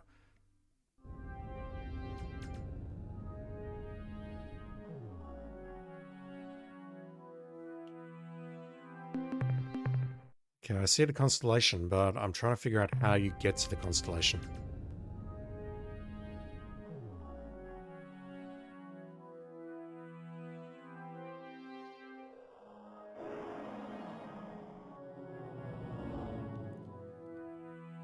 God, my fat thumbs are typing everything wrong. How to find Syra, SC2.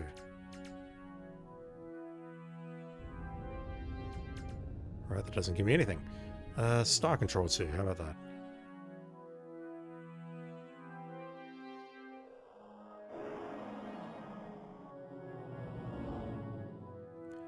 Alright, see the...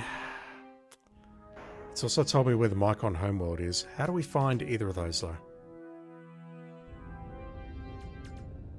I'm basically just trying to follow the trail.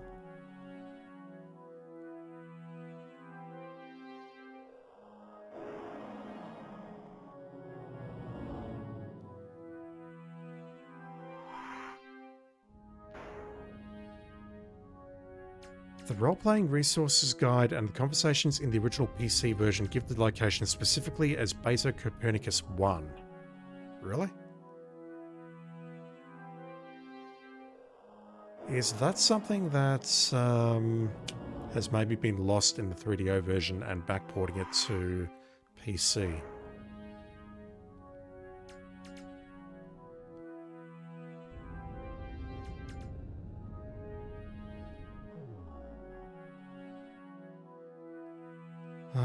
I'm looking. Shofixty, Oars, Slylandro, Yihats, Cyrene.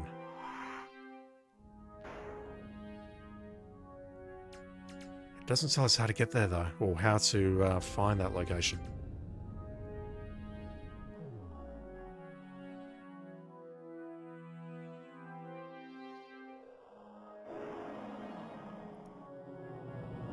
I have a feeling that there might be a line of dialogue missing from this. If there isn't, I would love to know where it is, because I must have missed it.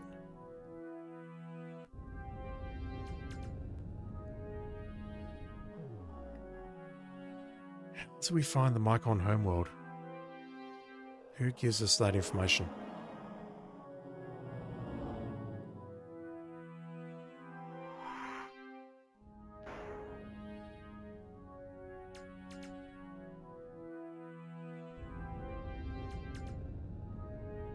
Oh, check this out. Looking at Epsilon Scorpii 1 on my phone, it says, it's the homeworld of the Mycon. Being a shattered world, this planet was likely a watered world, blah blah blah. Their homeworld has a unique place in Mycon philosophy. They refer to the planet as Source of Jaffawap, and a place from which Jaffawap springs from. Footnote 1. However, why this world is considered the source of Jaffawap is never explained, though it is possible that it is the place of their creation. Notes and references. Footnote 1. These phrases only appear in the Mycon dialogue in the PC version and not in the 3DO or UQM releases. Oh boy, this game just dropped a couple of notches. I recall playing this back in the day, the real one, not the UQM version. Shit. That is a massive black mark. I get why it's not there as well, because if it's been backported, it's not voice acted, so you can't just insert a line of dialogue there. Jesus.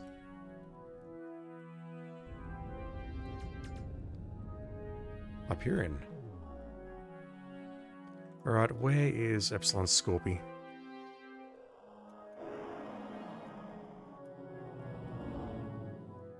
Right nearby. Just gonna see it.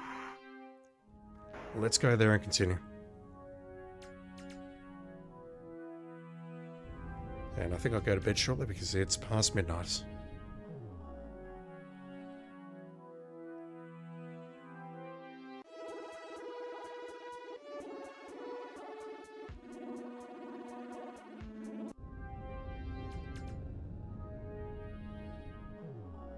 I assume they're supposed to tell me that Epsilon Scorpii 1 is the homeworld, but that information is just missing from the Ur-Quan Masters re-release, or the 3DO version. It's also possible it's in the manual, the 3DO manual for Beta Copernicus. But yeah, I'm a little bit lost here. If there is a thread that I've missed, please let me know. Jaffawap is all, omni-existent, spreading and changing the non into Jaffawap. You are non, who must become Jaffawap or void. We are the agents of Jaffawap. We are the Mycon.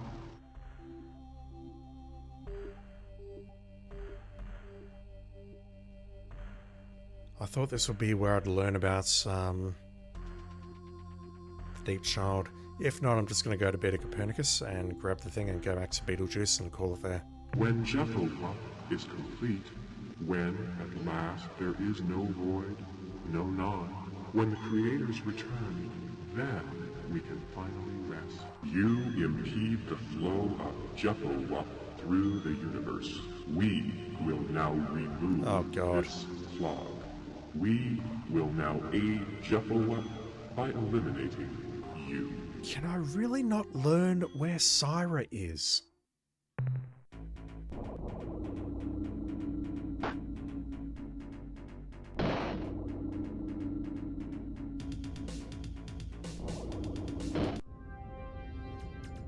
This is crazy.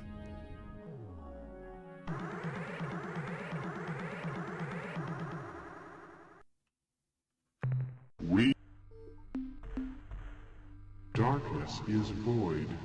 Juffle is light. Planetary Transformer Biot 94/18. Take your place at the transporter dais. It's like a different race. You are the Null. You must go now and never return. You impede the flow of... Jesus. You're burning through my fuel supply. Oh! Oh my word. Oh! Alright, I might actually die here. So at maximum power, that can take 10 crew. 10 crew? Yeah, 10 crew.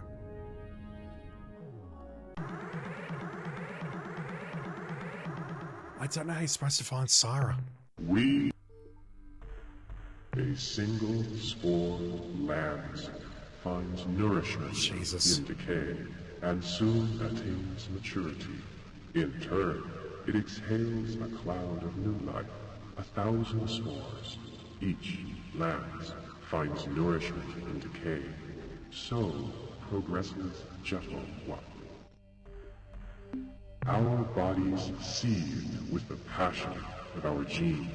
1,000 of your species do not possess the richness in one of my cells. I think we've seen that one. I fill with my... Yeah, I've seen this. The deep children are a part of Juffle. Home builders, the dwellers. Definitely seen that. Alright, it's now starting to repeat. I don't know where to find Syra. I don't know where to find Syra.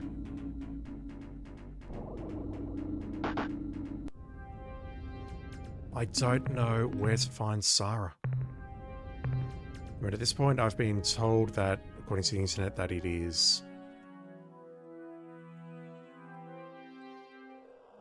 here. But I don't know how you're supposed to find that information in-game.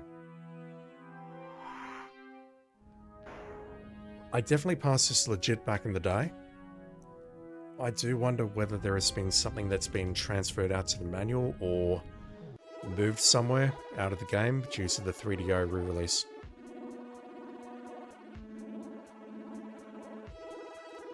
If there is something that I'm missing, I would love to know. Please let me know.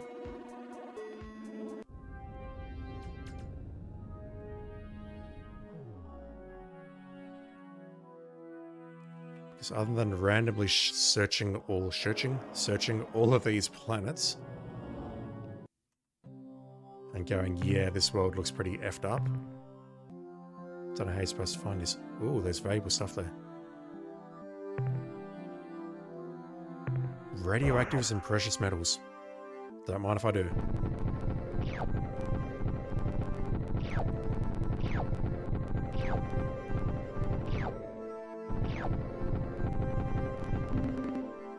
Report from surface. Near an unusual I can't read anymore. Near an unusual volcanic fumarole, we have found a fragment of some kind of biological encasement or shell, which is made of an incredibly tough, heat-resistant mat of fungal fibers. We can find no sign of any life form which may have hatched from this eggshell, but we will bring it back to the flagship for further study. Now, I think I need to take this to the Mycon homeworld. In fact, I'm certain I need to take it here.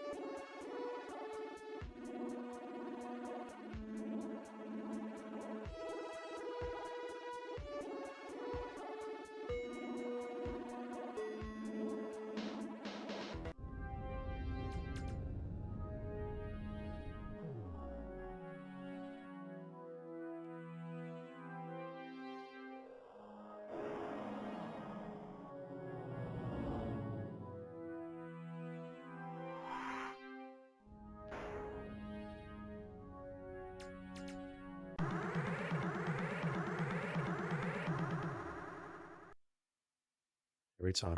Jufflelup, you are we.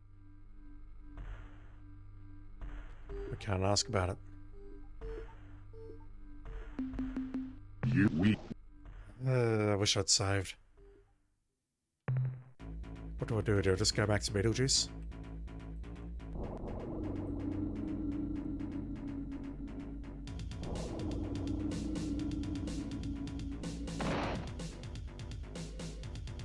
Just use your home world as protection? I don't know what to do, Just quickly go back to Beetlejuice, see if the option is there, and if the option is there, that's where I'll call it for tonight. If it's not there, that's probably also where I'll call it for tonight. Because I'm not sure what else I can do. I've got the egg case. I assume that's the proof we need, but I don't know if that's going to make Solana happy.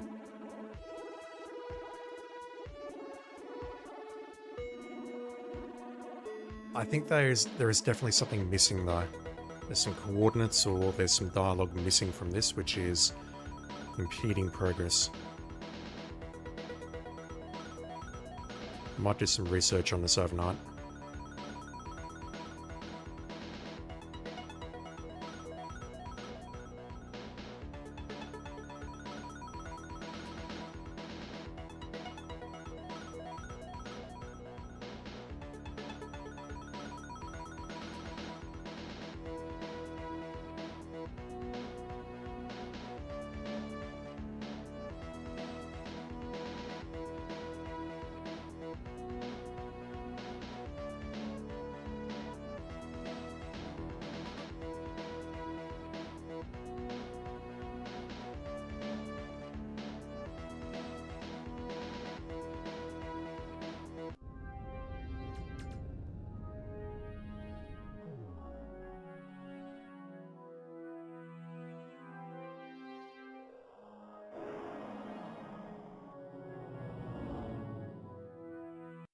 Welcome back.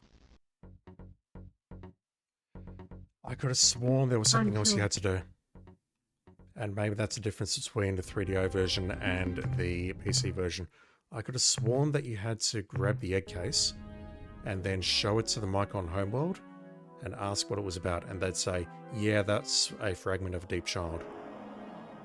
Then you can come back here and show it to Solana, and that would trigger what's going to happen next. But I'm going to wait until tomorrow to do that because it is super late. So, yeah, I'm going to call it there.